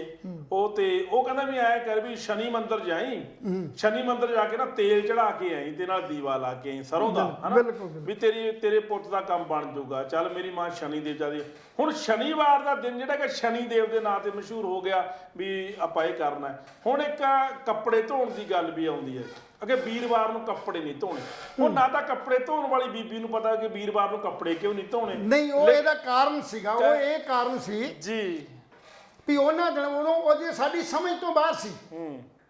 ਠੀਕ ਹੈ, ਤੇ ਸਾਡੀਆਂ ਜਿਹੜੀਆਂ ਔਰਤਾਂ ਸੀ ਨਾ ਉਹ ਬਹੁਤ ਜ਼ਿਆਦਾ ਕੰਮ ਕਰਦੀਆਂ ਸੀ, ਬੇਅੰਤ ਘਰਾਂ 'ਚ ਕੰਮ ਹੁੰਦੇ ਸੀ ਜੀ। ਤਾਂ ਉਹ ਇਹਨਾਂ ਦਿਨਾਂ ਨੂੰ ਮੰਗਲਵਾਰ ਤੇ ਵੀਰਵਾਰ ਨੂੰ ਉਧਾਰ ਬਣਾ ਕੇ ਆਪ ਥੋੜਾ ਜਿਹਾ ਆਰਾਮ ਕਰਨ ਦੀ ਅਵਸਥਾ ਕਰਕੇ, ਮੇਨ ਆਹੀ ਗੱਲ ਆ, ਵੀ ਇਦਾਂ ਦੀ ਕੋਈ ਰਸਮ ਤਿਆਰ ਹੋ ਜਾਏ ਜਿਹਦੇ ਨਾਲ ਜਨਾਨੀਆਂ ਆਰਾਮ ਕਰ ਲੈਣ। ਵਰਕਿੰਗ ਡੇ ਬਹੁਤ ਹੁੰਦੇ ਸੀ, ਕੰਮ ਬਹੁਤ ਹੁੰਦੇ ਸੀ, ਤੇ ਉਹਨਾਂ ਕੰਮਾਂ ਦੇ ਦਿਨਾਂ ਚੋਂ ਹੀ ਇਹ ਵੀ ਜਿਹੜਾ ਵੀਰਵਾਰ ਤੇ ਮੰਗਲਵਾਰ ਵੀ ਉੱਥੋਂ ਹੀ ਨਿਕਲਿਆ। ਨਹਾਉਣਾ ਨਹੀਂ ਤੇ ਕੱਪੜੇ ਨਹੀਂ ਧੋਣੇ, ਇਹ ਗੱਲ ਅੱਜ ਵੀ ਪ੍ਰਚਲਿਤ ਹੈ। ਪਰ ਸਵਾਲ ਤੇ ਇਸ ਗੱਲ ਦਾ ਵੀ ਇਹ ਵਿਗਿਆਨਕ ਜੇ ਨਜ਼ਰੀਏ ਨਾਲ ਵੇਖਿਆ ਜਾਵੇ ਤੇ ਇਹ ਜਿਹੜਾ ਗੈਰ ਵਿਗਿਆਨਕ ਗੱਲਾਂ ਸੀਗੀਆਂ ਜਿਨ੍ਹਾਂ ਦਾ ਪ੍ਰਚਾਰ ਬਹੁਤ ਜ਼ੋਰਾਂ ਸ਼ੋਰਾਂ ਨਾਲ ਕੀਤਾ ਗਿਆ। ਸੋ ਇਹ ਜਿਹੜੀਆਂ ਸਾਡੀਆਂ ਮਾਵਾਂ ਸੀ ਨਾ, ਜਾਂ ਸਾਡੇ ਜਿਹੜੇ ਬਾਪੂ ਸੀ, ਦਾਦੇ ਦਾਦੀਆਂ ਸੀ, ਉਹ ਅਜੇ ਇੰਨੇ ਪੜ੍ਹੇ ਲਿਖੇ ਵਿਚਾਰੇ ਲੋਕ ਨਹੀਂ ਸੀ। ਉਹਨਾਂ ਇਹਨਾਂ ਤਿੱਥਾਂ ਤਿਉਹਾਰਾਂ, ਇਹਨਾਂ ਵਹਿਮਾਂ ਤੇ ਭਰਮਾਂ ਚੋਂ ਬਾਹਰ ਨਿਕਲਣ ਵਾਸਤੇ ਸਾਨੂੰ ਸਕੂਲਾਂ ਦੇ ਵਿੱਚ ਭੇਜਿਆ। ਸਕੂਲਾਂ 'ਚ ਇਸ ਕਰਕੇ ਭੇਜਿਆ ਵੀ ਸਾਨੂੰ ਤਾਂ ਜਿੰਨੀ ਸਮਝ ਸੀ, ਅਸੀਂ ਤਾਂ ਸਿਰਫ ਮੰਦਰਾਂ, ਗੁਰਦੁਆਰਿਆਂ ਜਾਂ ਮੜੀਆਂ ਮਸਾਣਿਆਂ ਤੇ ਦੀਵੇ ਜਲਾ ਕੇ ਰੋਸ਼ਨੀ ਕਰਕੇ ਤੇ ਉੱਥੋਂ ਭਵਿੱਖ ਦੀ ਰੋਸ਼ਨੀ ਮੰਗਦੇ ਆ, ਉੱਥੋਂ ਸੁੱਖ ਮੰਗਦੇ ਆ। ਪਰ ਇਹਦੇ ਤੋਂ ਅੱਗੇ ਵੀ ਬਹੁਤ ਕੁਛ ਹੈ। ਉਸ ਅੱਗੇ ਤੋਂ ਬਾਅਦ ਦੀ ਜਿਹੜੀ ਗੱਲ ਸੀ ਉਹ ਸਾਡੇ ਤੇ ਸੁੱਟ ਦਿੱਤੀ ਗਈ ਵੀ ਆਪਾਂ ਬੱਚਿਆਂ ਨੂੰ ਪੜ੍ਹਾਵਾਂਗੇ, ਲਿਖਾਵਾਂਗੇ ਤਾਂ ਕਿ ਉਹ ਸਿਸਟਮ ਦਾ, ਸਮਾਜ ਦਾ ਅੱਗੇ ਜਾ ਕੇ ਉਹ ਪੜਤਾਲ ਕਰਨੇ ਸਾਰੇ ਕੁਛ ਦੀ, ਗਿਆਨ ਹਾਸਲ ਕਰਨ। ਕੱਲ ਮੈਂ ਸੈਰ ਕਰ ਰਿਹਾ ਸੀ ਤਾਂ ਮੇਰੇ ਮਨ ਦੇ ਵਿੱਚ ਗਿਆਨਤਾ ਦੀ ਗੱਲ ਆਈ। ਮੈਂ ਇੱਥੋਂ ਹੁਣ ਗੱਲ ਨਾਲ ਤੁਰਾਂ ਜੀ, ਗਿਆਨ ਦੀ ਗੱਲ ਆਈ। ਬਹੁਤ ਵਿਗਿਆਨੀ ਨਹੀਂ, ਬਹੁਤ ਧਾਰਮਿਕ ਰੁਚੀ ਨੂੰ ਮੰਨਣ ਵਾਲੇ ਲੋਕ, ਚਾਹੇ ਉਹ ਗੁਰੂ ਗ੍ਰੰਥ ਸਾਹਿਬ ਨੂੰ ਮੰਨਦੇ ਨੇ, ਧਾਰਮਿਕ ਲੋਕ ਸਾਡੇ ਸਿੱਖ ਫੈਮਿਲੀ, ਚਾਹੇ ਹਿੰਦੂ ਨੇ, ਚਾਹੇ ਮੁਸਲਮਾਨ ਨੇ, ਚਾਹੇ ਈਸਾਈ ਨੇ, ਉਹਨਾਂ ਸਾਰਿਆਂ ਦਾ ਇੱਕੋ ਹੀ ਇਸ਼ੂ ਹੁੰਦਾ ਵੀ ਤੁਸੀਂ ਗਿਆਨ ਹਾਸਲ ਕਰੋ। ਗਿਆਨਵਾਨ ਬੰਦਾ ਜਿਹੜਾ ਹੈ ਉਹ ਬਹੁਤ ਕੁਝ ਪ੍ਰਾਪਤ ਕਰ ਲੈਂਦਾ, ਪਰ ਗਿਆਨ ਜਿੱਥੋਂ ਮਿਲਣਾ ਸੀ ਉਸ ਗਿਆਨ ਦੇ ਦਰਵਾਜ਼ੇ ਜਿਹੜੇ ਨੇ ਸਾਡੇ ਇਹਨਾਂ ਮੁਤੱਸਵੀ ਲੋਕਾਂ ਨੇ, ਇਹਨਾਂ ਧਾਰਮਿਕ ਲੋਕਾਂ ਨੇ ਉਹ ਬੰਦ ਕਰ ਦਿੱਤੇ ਜੀ। ਕਿਉਂਕਿ ਗਿਆਨ, ਜਿਸ ਬੰਦੇ ਨੂੰ ਗਿਆਨ ਹੋ ਜਾਵੇ ਉਹ ਤੇ ਗਿਆਨੀ ਹੋ ਗਿਆ ਤੇ ਬਹੁਤ ਕੁਝ ਹੋ ਗਿਆ। ਤੇ ਜਦੋਂ ਕਿਸੇ ਵਿਗਿਆਨੀ ਨੂੰ ਜਾਂ ਕਿਸੇ ਬੰਦੇ ਨੂੰ ਬ੍ਰਹਿਮੰਡ ਦਾ ਗਿਆਨ ਹੋ ਜਾਂਦਾ ਤਾਂ ਫਿਰ ਉਹ ਅਡਾਰੀਆਂ ਭਰਦਾ। ਤਾਂ ਹੀ ਤਾਂ ਵਿਗਿਆਨ ਹੋਣ ਚਾਹੀ ਕਿ ਅਸੀਂ ਜੋ ਕੁਝ ਬ੍ਰਹਿਮੰਡ ਦੇ ਵਿੱਚ ਹੈ, ਜੋ ਕੁਝ ਵਿਚਰ ਰਿਹਾ, ਜੋ ਕੁਝ ਹੋ ਰਿਹਾ, ਇਹਦੀ ਗਿਆਨ ਤਾਂ ਹਾਸਲ ਕਰੀਏ। ਪਰ ਆਪਾਂ ਲੋਕਾਂ ਨੇ ਕੀ ਕੀਤਾ, ਉਸ ਗਿਆਨ ਨੂੰ ਪ੍ਰਾਪਤ ਕਰਨ ਦੀ ਬਜਾਏ ਅਸੀਂ ਗੁਰੂ ਘਰਾਂ 'ਚ, ਅਸੀਂ ਧਾਰਮਿਕ ਲੋਕਾਂ 'ਚ, ਅਸੀਂ ਧਾਰਮਿਕ ਵਿਖਿਆਵਾਂ 'ਚ ਜਾਂ ਹੋਰਨਾਂ ਥਾਵਾਂ ਤੇ ਇਸ ਗੱਲ ਨੂੰ ਭਾਲਦੇ ਰਹੇ, ਗਿਆਨ ਹਾਸਲ ਕਰਨ ਦੀ ਕੋਸ਼ਿਸ਼ ਕਰਦੇ ਰਹੇ। ਪਰ ਗਿਆਨ ਜਿੱਥੇ ਸੀ ਉਹਨੂੰ ਅਸੀਂ ਛੱਡ ਦਿੱਤਾ। ਇਸ ਕਰਕੇ ਅਸੀਂ ਸਕੂਲਾਂ, ਕਾਲਜਾਂ, ਯੂਨੀਵਰਸਿਟੀਆਂ ਜਾਂ ਹੋਰਨਾਂ ਥਾਵਾਂ ਤੇ ਗਿਆਨ ਹਾਸਲ ਕਰਨ ਵਾਸਤੇ ਜਾਂਦੇ ਹਾਂ। ਤੇ ਜੇ ਅੱਜ ਵੀ ਇੰਨਾ ਕੁਝ ਹੋਣ ਦੇ ਬਾਵਜੂਦ ਅਸੀਂ ਫਿਰ ਉਹਨਾਂ ਥਾਵਾਂ ਦੇ ਉੱਤੇ, ਮੜੀਆਂ ਮਸੀਤਾਂ ਦੇ ਉੱਤੇ ਦੀਵੇ ਜਗਾ ਕੇ ਜਾਂ ਹੋਰ ਵਹਿਮਾਂ ਭਰਮਾਂ 'ਚ ਪੈ ਕੇ, ਟੂਣੇ ਟੱਪੜਿਆਂ ਦੀਆਂ ਗੱਲਾਂ ਕਰਕੇ ਜਾਂ ਹੋਰ ਨਾ ਅਣਮਿਥਿਹਾਸਕ ਜਿਹੜੀਆਂ ਗੱਲਾਂ ਨੇ, ਜਿਹੜੀਆਂ ਮਿਥਿਹਾਸ ਨਾਲ ਜੁੜੀਆਂ ਹੋਈਆਂ ਨੇ, ਉਹਨਾਂ ਨੂੰ ਜਿਹੜੀਆਂ ਲੋਕਾਂ 'ਚ ਪ੍ਰਚਾਰਾਂਗੇ ਜਾਂ ਉਹਨਾਂ ਦੀ ਹਮਾਇਤ ਕਰਾਂਗੇ ਤੇ ਆਉਣ ਵਾਲੀ ਪੀੜ੍ਹੀ ਜਿੱਥੋਂ ਤੁਸੀਂ ਛੱਡ ਕੇ ਜਾਓਗੇ। ਅੱਜ ਦਾ ਮਨੁੱਖ ਜਿਹੜਾ ਉਹ ਇੱਥੇ ਪਹੁੰਚਿਆ ਕਿ ਉਹ ਚੰਦਰਮਾ ਦੇ ਉੱਤੇ ਤੇ ਪਹੁੰਚਿਆ, ਮੰਗਲ ਗ੍ਰਹਿ ਦੇ ਉੱਤੇ ਪਹੁੰਚਿਆ, ਪਰ ਸੂਰਜ ਦੇ ਉੱਤੇ ਪਹੁੰਚਣ ਦੀਆਂ ਜਿਹੜੀਆਂ ਉਹਨਾਂ ਦੀਆਂ ਕੋਸ਼ਿਸ਼ਾਂ ਜਾਰੀ ਨੇ। ਤੇ ਜਿੱਥੋਂ ਅੱਜ ਦੀ ਪੀੜ੍ਹੀ ਜਿੱਥੇ ਖਤਮ ਹੋਈ ਸੀ, ਅਸੀਂ, ਸਾਡੇ ਮਾਂ ਬਾਪ ਦਾਦੇ ਖਤਮ ਹੋਏ ਸੀ, ਅਸੀਂ ਉੱਥੋਂ ਸ਼ੁਰੂ ਕਰਕੇ ਅਸੀਂ ਸੂਰਜ ਤੱਕ ਲੈ ਕੇ ਗਏ ਆ। ਤੇ ਅੱਜ ਸਾਡੇ ਬੱਚਿਆਂ ਦੀ ਸੋਚ ਸੂਰਜ ਤੋਂ ਅੱਗੇ ਹੋਣੀ ਚਾਹੀਦੀ ਹੈ, ਪਰ ਅਸੀਂ ਸੋਚ ਨੂੰ ਪੇਸ਼ਲੱਗ ਬਹੁਤ ਜ਼ਿਆਦਾ ਖੋਰਾ ਲਾ ਰਹੇ ਹਾਂ। ਇਹਨਾਂ ਤਿੱਥਾਂ ਤਿਉਹਾਰਾਂ, ਇਹਨਾਂ ਵਾਰਾਂ, ਇਹਨਾਂ ਵਹਿਮਾਂ ਭਰਮਾਂ, ਕਿਉਂਕਿ ਇਸ ਦਾ ਫਾਇਦਾ ਉਠਾ ਕੇ ਹੀ ਸਾਡੀ ਜਿਹੜੀ ਅੱਜ ਦੀ ਲਟੋਰੀ ਢਾਣੀ ਹੈ, ਜਿਹੜਾ ਸਾਡਾ ਇਹ ਸਿਸਟਮ ਹੈ, ਉਹ ਸਾਨੂੰ ਇਹਨਾਂ ਚੋਂ ਬਾਹਰ ਨਹੀਂ ਨਿਕਲ ਦਿੰਦਾ। ਤੇ ਸਾਡੀ ਗਰੀਬੀ, ਸਾਡੀ ਮਜਬੂਰੀ, ਸਾਡੇ ਨਾਲ ਧੱਕਾ, ਅਸੀਂ ਜਾਲਤ ਦੀ ਜਿਹੜੀ ਜ਼ਿੰਦਗੀ ਬਤੀਤ ਕਰ ਰਹੇ ਹਾਂ, ਉਹਦੇ 'ਚ ਇਹ ਕਹਿੰਦੇ ਨੇ ਸਾਡਾ ਕੋਈ ਦੋਸ਼ ਨਹੀਂ, ਤੁਹਾਡੀ ਕਿਸਮਤ ਦਾ ਦੋਸ਼ ਹੈ। ਲੈਲ ਸਾਹਿਬ, ਤੁਸੀਂ ਕਿਤੇ ਪਹਿਲੇ ਜ਼ਮਾਨਿਆਂ 'ਚ ਗਲਤੀਆਂ ਕੀਤੀਆਂ ਹੋਣਗੀਆਂ ਜੀ ਤੁਸੀਂ ਸਜ਼ਾ ਭੁਗਤ ਰਹੇ ਹੋ। ਪਤਾ ਕੀ ਗੱਲ ਹੈ ਲੈਲ ਸਾਹਿਬ, ਮੈਂ ਤੁਹਾਨੂੰ ਦੱਸਦਾ ਜੀ, ਮਿੱਥ ਜਿਹੜੀ ਹੈ ਇਹ ਬੜੀ ਮਾੜੀ ਹੁੰਦੀ ਹੈ। ਪਰ ਮਿੱਥ ਨੂੰ ਫੈਲਾਉਂਦਾ ਕੌਣ ਹੈ? ਇਹ ਬੁੜੀਆਂ ਫੈਲਾਉਂਦੀਆਂ ਨੇ, ਜਨਾਨੀਆਂ ਫੈਲਾਉਂਦੀਆਂ ਨੇ। ਜਦੋਂ ਮੇਰੀ ਮਾਦਰ ਬਿਮਾਰ ਸੀ, ਕੈਂਸਰ ਦੇ ਨਾਲ ਪੀੜਤ ਸੀ, ਅਸੀਂ ਵੀ ਇਸ ਗੱਲ ਦਾ ਸ਼ਿਕਾਰ ਹੋਏ। ਕਿਉਂਕਿ ਫਿਰ ਜੇ ਮੈਂ ਨਹੀਂ ਲੈ ਕੇ ਜਾਂਦਾ ਸੀ ਮੇਰੀ ਮਾਂ ਨੂੰ ਉੱਥੇ, ਤਾਂ ਮੇਰੀ ਮਾਂ ਇਹ ਕਹਿੰਦੀ ਸੀ ਕਿ ਤੂੰ ਮੈਨੂੰ ਲੈ ਕੇ ਨਹੀਂ ਜਾਂਦਾ, ਤੂੰ ਚਾਹੁੰਦਾ ਨਹੀਂ ਕਿ ਮੈਂ ਬਚ ਜਾ। ਮੇਰੀ ਮਜਬੂਰੀ ਬਣ ਗਈ। ਇੱਕ ਸਾਨੂੰ ਕਿਸੇ ਨੇ ਦੱਸ ਪਾਤੀ ਵੀ ਲੁਧਿਆਣੇ ਇੱਕ ਗੁਰਦੁਆਰਾ ਸਾਹਿਬ ਹੈ, ਆਪਾਂ ਨਾਮ ਨਹੀਂ ਲੈਣਾ, ਉਹ ਗੁਰਦੁਆਰਾ ਸਾਹਿਬ ਦੇ ਵਿੱਚ ਜੇ 1 ਮਹੀਨਾ ਤੁਸੀਂ ਰੈਗੂਲਰ ਬਾਣੀ ਸੁਣੋਗੇ, ਖੈਰ ਬਾਣੀ ਸੁਣਨਾ ਮਾੜੀ ਗੱਲ ਨਹੀਂ, ਚਲੋ ਇਹ ਵੀ ਮੈਂ ਇਸ ਗੱਲ ਨੂੰ ਪਲੱਸ ਪੁਆਇੰਟ ਲੈਣਾ ਵੀ ਚਲੋ 1 ਮਹੀਨਾ ਰੈਗੂਲਰ ਗੁਰਦੁਆਰਾ ਸਾਹਿਬ ਦੇ ਵਿੱਚ ਮੇਰੀ ਮਾਂ ਨੇ ਬਾਣੀ ਸੁਣੀ। ਮੈਂ ਉਸ ਗੁਰੂ ਘਰ ਦੇ ਵਿੱਚ ਮਾਂ ਤੇ ਆਪਣੇ ਪਿਓ ਨੂੰ ਛੱਡਿਆ ਆ। ਰਹਿਣ ਦਾ ਪ੍ਰਬੰਧ ਉਹਨਾਂ ਦਾ ਸੀ, ਲੰਗਰ ਦਾ ਪ੍ਰਬੰਧ ਉਹਨਾਂ ਦਾ ਸੀ, ਕੋਈ ਖਰਚਾ ਨਹੀਂ ਮੇਰਾ ਆਇਆ, ਨਾ ਉਹਨਾਂ ਨੇ ਕੋਈ ਖਰਚਾ ਸਾਥੋਂ ਲਿਆ। ਬਾਣੀ ਸੁਣਾਈ 1 ਮਹੀਨਾ, ਚਲੋ ਜਾਂਦੇ ਜਾਂਦੇ ਮੇਰੀ ਮਾਂ 1 ਮਹੀਨਾ ਬਾਣੀ ਸੁਣ ਗਈ। ਪਰ ਉਹ ਚੀਜ਼ ਜਿਹੜੀ ਸੀ, ਬਾਣੀ ਤਾਂ ਸੁਣੀ, ਗ੍ਰਹਿਣ ਵੀ ਕੀਤੀ, ਲੇਕਿਨ ਉਹ ਉਮਰ ਵਧਾਉਣ ਦੇ ਕੰਮ ਨਾ ਆਈ। ਕਿਉਂਕਿ ਜਦੋਂ ਇਨਸਾਨ ਨੇ ਮਰਨਾ ਹੈ, ਉਦੋਂ ਮਰਨਾ ਹੀ ਮਰਨਾ। ਅਗਲੀ ਗੱਲ, ਫਿਰ ਇੱਥੇ ਇੱਕ ਜੀਰਕਪੁਰ ਦੇ ਕੋਲ ਇੱਕ ਗੁਰੂ ਘਰ ਹੈ ਅੱਗੇ ਜੀ, ਉੱਥੋਂ ਦਾ ਜਿਹੜਾ ਪਵਿੱਤਰ ਸਰੋਵਰ ਦਾ ਪਾਣੀ ਹੈ ਵੀ ਜੇ ਉਹਦੇ ਨਾਲ ਤੇਰੀ ਮਾਂ ਨਹਾ ਲੂਗੀ ਤਾਂ ਕੈਂਸਰ ਭੱਜੂਗਾ। ਚਲੋ ਮਾਂ ਦਾ ਸਵਾਲ ਸੀ, ਮਾਂ ਨੂੰ ਬਚਾਉਣਾ ਸੀ। ਅਸੀਂ ਉਹ ਸਰੋਵਰ ਦੇ ਵਿੱਚ ਗੁਰੂ ਘਰ ਵੀ ਗਏ, ਮੱਥਾ ਟੇਕਿਆ, ਅਰਦਾਸ ਕਰਾਈ, ਮਾਂ ਨੂੰ ਮੈਂ ਉੱਥੇ ਲੈ ਗਿਆ, ਪੌੜੀਆਂ ਦੇ ਵਿੱਚ ਬਿਠਾਇਆ। ਸਾਡੇ ਜਾਣ ਤੋਂ ਪਹਿਲਾਂ ਘੱਟੋ ਘੱਟ ਵੀ 400-500 ਜਨਾਨੀਆਂ ਬੰਦੇ ਉੱਥੇ ਨਹਾ ਰਹੇ ਸੀ, ਬਾਲਟੀ ਭਰਦੇ ਸੀ, ਆਪਣੇ ਉੱਤੇ ਸਿੱਟਦੇ ਸੀ, ਇਸ ਆਸ ਦੇ ਨਾਲ ਕਿ ਅਸੀਂ ਕੈਂਸਰ ਤੋਂ ਮੁਕਤ ਹੋ ਜਾਵਾਂਗੇ। ਖੈਰ ਅਸੀਂ ਵੀ ਉਦੋਂ ਹੀ ਕੀਤਾ। ਅਸੀਂ ਬਾਲਟੀ ਚੱਕੀ, ਮੈਂ ਆਪਣੀ ਮਾਂ ਨੂੰ ਬਿਠਾਇਆ, ਮੇਰੀ ਮਾਂ ਦੇ ਉੱਪਰ ਮੈਂ ਬਾਲਟੀ ਪਾਈ, ਮੇਰੀ ਮਾਂ ਕਹਿੰਦੀ 1 ਬਾਲਟੀ ਹੋਰ ਪਾ ਦੇ। ਸ਼ਾਇਦ ਮੇਰੀ ਮਾਂ ਨੂੰ ਉਸ ਪਾਣੀ ਤੇ ਬੜੀ ਆਸਾ ਸੀ ਵੀ ਸ਼ਾਇਦ 2-4 ਬਾਲਟੀਆਂ ਜੇ ਮੈਂ ਪਾਉਂਗੀ ਤਾਂ ਸ਼ਾਇਦ ਮੈਂ ਚੰਦ ਦਿਨਾਂ ਦੇ ਵਿੱਚ ਕੈਂਸਰ ਮੇਰਾ ਭੱਜ ਜਾਊਗਾ। ਪਰ ਕੈਂਸਰ ਨਹੀਂ ਭੱਜਿਆ। ਇਹ ਵੀ ਇੱਕ ਮਿੱਥ ਸੀ, ਲੋਕਾਂ ਨੂੰ ਮੂਰਖ ਬਣਾਉਣ ਦਾ ਇੱਕ ਜਰੀਆ। ਬਹੁਤ ਸੁਣੇ ਲੈਰ ਸਾਹਿਬ, ਅੱਗੇ ਚਲੋ। ਮੈਂ ਇੱਕ ਗੱਲ ਬਸ ਇਹਨੂੰ ਆਪਾਂ ਬਹਿਸ ਜਿਹੜੀ ਲੈਰ ਹੈ, ਸਾਹਿਬ ਇੱਕ ਹੋਰ ਚਲੋ, ਇਹ ਬੜੀ ਲੰਮੀ ਬਹਿਸ ਹੈ। ਲੈਰ ਸਾਹਿਬ ਇੱਕ ਗੱਲ ਹੋਰ, ਓਕੇ। ਫਿਰ ਨੱਬ ਮੋਗੇ ਦੇ ਵਿੱਚ ਸਾਨੂੰ ਕਿਸੇ ਨੇ ਦੱਸ ਪਾਈ ਵੀ ਇੱਕ ਬੰਦਾ ਘਰ ਦੇ ਵਿੱਚ ਅਰਦਾਸ ਕਰਦਾ ਜੀ, ਉਹ ਕਿ ਅਰਦਾਸ ਜੇ ਤੁਸੀਂ 3 ਵਾਰ ਚੱਲ ਜਾਓਗੇ ਤਾਂ ਤੁਹਾਡਾ ਕੈਂਸਰ ਭੱਜ ਜਾਊਗਾ, ਤੁਹਾਡੀ ਮਾਂ ਠੀਕ ਹੋ ਜਾਊ ਜੀ। ਅਸੀਂ ਗੱਡੀ ਚੱਕੀ, 3000 ਦਾ ਤੇਲ ਪਵਾਇਆ, ਚਲੋ ਜੀ ਮੋਗੇ ਵਾਲੇ ਪਾਸੇ। ਪੁੱਛਦੇ ਪਛਾਉਂਦੇ ਅਸੀਂ ਘਰੇ ਪਹੁੰਚ ਗਏ। ਹੁਣ ਜਿਹੜਾ ਬੰਦਾ ਅਰਦਾਸ ਕਰਦਾ ਸੀ, ਉੱਥੇ ਨਾ ਤਾਂ ਕੋਈ ਬਾਬਾ ਸੀ, ਲੰਗਰ ਉੱਥੇ ਪੱਕਦਾ ਸੀ, ਲੋਕ ਮੱਥਾ ਵੀ ਟੇਕਦੇ ਨੇ, ਗੁਰਬਾਣੀ ਸਪੀਕਰ ਤੇ ਲਾਈ ਹੋਈ ਉਹਨਾਂ ਨੇ ਮਿੱਠੀ ਮਿੱਠੀ ਆਵਾਜ਼ ਦੇ ਵਿੱਚ। ਇੱਕ ਵਧੀਆ ਹੈਂਡਸਮ, ਜਿਵੇਂ ਕਿਤੇ ਪੋਲੀਟੀਕਲ ਲੀਡਰ ਹੁੰਦਾ ਹੈ, ਇੱਦਾਂ ਦਾ ਇੱਕ ਸਰਦਾਰ ਹੱਥ ਵਿੱਚ ਪੈਨਸਲ ਫੜ ਕੇ ਕੁਛ ਲਿਖਦਾ ਹੈ, ਪਾਣੀ ਜਲ ਜਾ ਬਣਾਉਂਦਾ ਹੈ, ਉਹ ਜਲ ਪਿਆਉਂਦਾ ਹੈ ਵੀ ਲਓ ਜੀ ਤੁਹਾਡਾ ਕੈਂਸਰ ਭੱਜੂਗਾ। ਅੱਗੇ ਜੀ ਇਸ ਬੰਦੇ ਨੂੰ ਬਖਸ਼ਿਸ਼ ਹੈ, ਇਹ ਬੰਦਾ ਅਰਦਾਸ ਕਰੇਗਾ, ਲੇਕਿਨ ਅਰਦਾਸ ਕਦੋਂ ਕਰੇਗਾ? ਤੁਹਾਡੇ ਜਾਣ ਤੋਂ ਬਾਅਦ। ਇਹ ਵੀ ਦੇਖੋ, ਉਹਨੇ ਸਾਤੋਂ 4-5 ਹਜ਼ਾਰ ਰੁਪਇਆ ਲੈ ਲਿਆ। 3 ਵਾਰ ਅਸੀਂ ਗਏ, 9,000 ਰੁਪਏ ਦਾ ਸਾਡਾ ਤੇਲ ਲੱਗ ਗਿਆ, 3-4 ਹਜ਼ਾਰ ਉਹ ਬਾਬਾ ਲੈ ਗਿਆ, ਕਹਿ ਕੇ ਮੰਗਿਆ ਉਹਨੇ ਸਾਥੋਂ ਜੀ ਜੀ। ਅਸੀਂ 12-13 ਹਜ਼ਾਰ ਰੁਪਇਆ ਲਾਤਾ। ਚਲੋ ਅਸੀਂ ਜਾ ਆਏ। ਜਿਸ ਤਰ੍ਹਾਂ ਬਾਕੀ ਉੱਥੇ ਹੇੜ ਲੱਗੀ ਪਈ ਲਹਿਲ ਸਾਹਿਬ ਲੋਕਾਂ ਦੀ ਜੀ। ਅੱਧੇ ਕਹਿਣ ਅਸੀਂ ਠੀਕ ਹੋ ਗਏ, ਅੱਧੇ ਕਹਿਣ ਅਸੀਂ ਠੀਕ ਨਹੀਂ ਹੋਏ। ਰਲਮਾ ਮਿਲਮਾ ਜਾਂ ਭਰਮਾ ਜਾਂ ਹੰਗਾਰਾ ਮਿਲਦਾ ਰਿਹਾ। ਚਲੋ ਅਸੀਂ ਵੀ ਲਾਈਨ 'ਚ ਲੱਗੇ ਹੋਏ ਸੀ, ਸਾਡੀ ਵੀ ਵਾਰੀ ਆ ਗਈ, ਅਸੀਂ ਵੀ ਥੌਲਾ ਪਵਾ ਲਿਆ। ਬਾਅਦ 'ਚ ਉਹਨਾਂ ਨੇ ਅਰਦਾਸ ਕਰਤੀ। ਮੈਂ ਗੱਲ ਕਹੀ ਆਪਣੀ ਮਾਂ ਨੂੰ, ਮੈਂ ਕਿਹਾ ਮਾਂ ਮੈਨੂੰ ਗੱਲ ਦੱਸ ਵੀ ਤਕਲੀਫ ਆਪਾਂ ਨੂੰ ਹੈ, ਬਿਲਕੁਲ ਅਰਦਾਸ ਉਹ ਕਰੂਗਾ, ਰੋਟੀ ਉਹ ਖਾਊਗਾ, ਭੁੱਖ ਸਾਨੂੰ ਲੱਗੀ ਹੈ, ਸਾਡਾ ਢਿੱਡ ਕਿਵੇਂ ਭਰ ਜੂਗਾ? ਉਹਦੀ ਅਰਦਾਸ ਨਾਲ ਅਸੀਂ ਕਿਵੇਂ ਠੀਕ ਹੋ ਜਾਵਾਂਗੇ? ਜਿਹਨਾਂ ਦਾ ਸੱਚੇ ਦਿਲੋਂ ਅਸੀਂ ਅਰਦਾਸ ਨਹੀਂ ਕਰਦੇ ਗੁਰੂ ਗ੍ਰੰਥ ਸਾਹਿਬ ਅੱਗੇ ਜੀ। ਚਲੋ ਉਹ ਸਮੇਂ ਮੇਰੀ ਮਾਂ ਔਖੀ ਸੀ ਤੇ ਉਹਨੂੰ ਸਮਝਾਉਣਾ ਬੜਾ ਔਖਾ ਸੀ ਮੇਰੇ ਵਾਸਤੇ। ਚਲੋ ਮੈਂ ਲੈ ਗਿਆ। ਮੇਰੀ ਮਾਂ ਇਹ ਸਾਰੀ ਜੱਦੋ ਜਹਿਦ, ਸਾਰੇ ਵਹਿਮਾਂ ਭਰਮਾਂ ਦੇ, ਸ਼ਨੀ ਦੇਵ, ਬਜਰੰਗ ਬਲੀ, ਮੰਗਲਵਾਰ, ਫਲਾਨਾ, ਬੁੱਧਵਾਰ, ਵੀਰਵਾਰ, ਇੱਥੇ ਜਾਓ ਉੱਥੇ ਜਾਓ, ਕਰਾ ਕੇ ਜਿਹੜੀ ਡਾਕਟਰ ਨੇ ਤਾਰੀਖ ਦਿੱਤੀ ਸੀ ਵੀ ਅਗਲੇ ਸਾਲ ਇਸ ਮਹੀਨੇ ਦੇ ਵਿੱਚ ਇਹਨਾਂ ਦਿਨਾਂ ਦੇ ਵਿੱਚ ਤੁਹਾਡੀ ਮਾਂ ਦੀ ਮੌਤ ਹੋ ਗਈ, ਉਹ ਸੱਚ ਹੋਈ।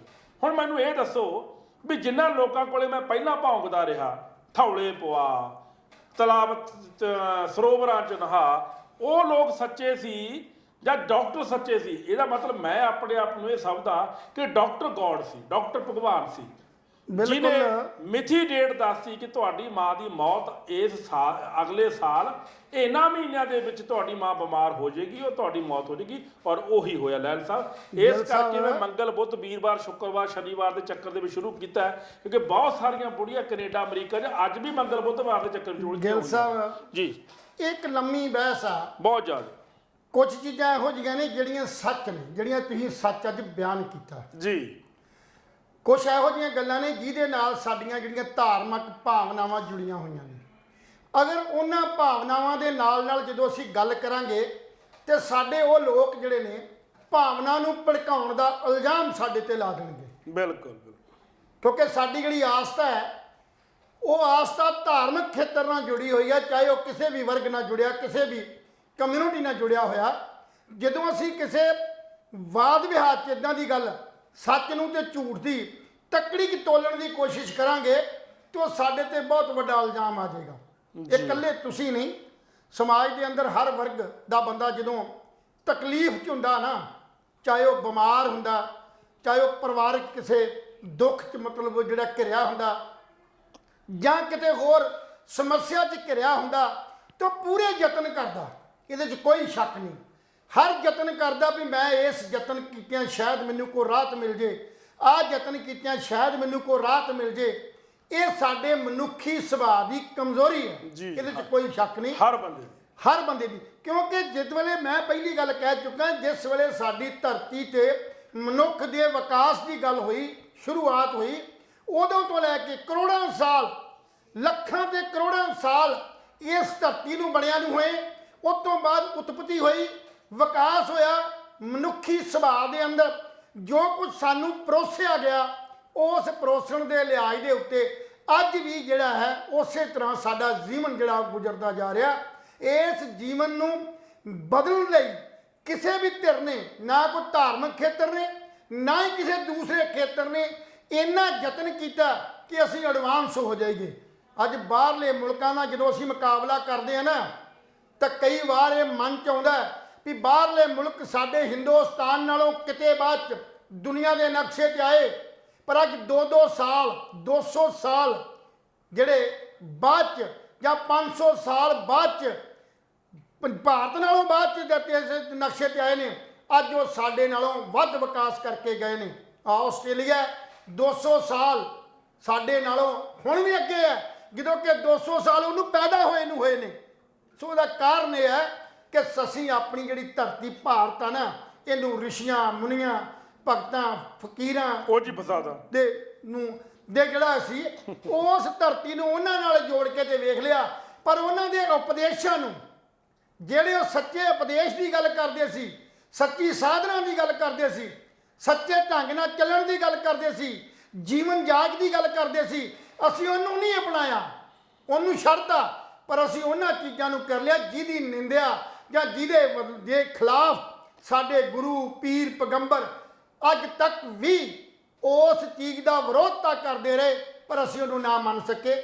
ਸੋ ਇਸ ਕਰਕੇ ਕਈ ਵਾਰ ਯਤਨ ਕਰਦਾ ਵੀ ਇਸ ਦੇ ਉੱਤੇ, ਮਨੁੱਖੀ ਸੁਭਾਅ ਦੇ ਉੱਤੇ ਜਾਂ ਇੱਦਾਂ ਦੇ ਸਿਸਟਮ ਦੇ ਉੱਤੇ ਕੋਈ ਇਹੋ ਜਿਹੀ ਗੱਲ ਕਰੀਏ, ਪਰ ਡਰ ਆਉਂਦਾ ਇਸ ਗੱਲ ਦਾ ਕਿ ਸਾਡੇ ਲੋਕਾਂ ਕੋਲ ਸਿਰਫ ਇੱਕੋ ਹੀ ਪੱਜ ਹੈ ਵੀ ਜੇ ਤੁਸੀਂ ਸਾਡੇ ਧਰਮ ਜਾਂ ਸਾਡੀ ਗੱਲ ਕਰਦੇ ਹੋ ਤੇ ਉਹਦੇ ਨਾਲ ਸਾਡੀਆਂ ਭਾਵਨਾਵਾਂ ਜਿਹੜੀਆਂ ਭੜਕਦੀਆਂ ਨੇ, ਉਹਦੇ ਨਾਲ ਭਾਵਨਾ ਜਿਹੜੀ ਭੜਕਾਉਣ ਦਾ ਦੋਸ਼ ਸਾਡੇ ਤੇ ਲੱਗ ਜਾਏਗਾ।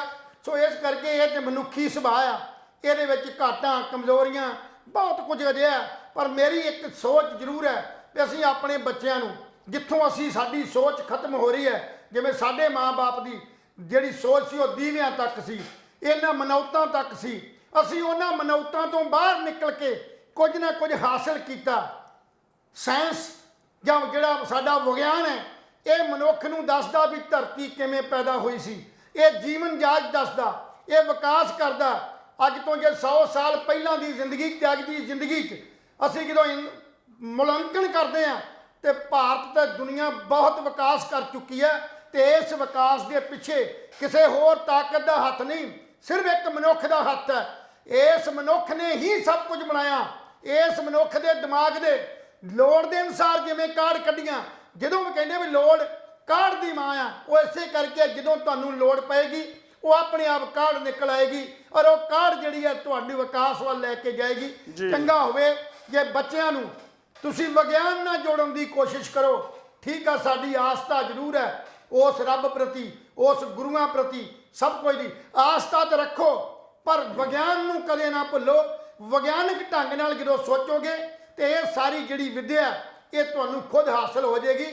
ਡਾਕਟਰੀ ਵਿਦਿਆ ਖਾਸ ਕਰਕੇ ਜਿਹਨੂੰ ਅਸੀਂ ਰੱਬ ਦਾ ਦੂਜਾ ਰੂਪ ਮੰਨਦੇ ਹਾਂ, ਅੱਜ ਸਾਡਾ ਮੈਡੀਕਲ ਖੇਤਰ ਜਾਂ ਸਾਡੇ ਡਾਕਟਰ ਜਿਹੜੇ ਨੇ ਜਾਂ ਸਾਡੇ ਜਿਹੜੇ ਇੰਜੀਨੀਅਰ ਨੇ, ਉਹ ਵੀ ਇਸ ਗੱਲ ਤੋਂ ਭਗੌੜੇ ਨੇ ਵਿਗਿਆਨ ਤੋਂ।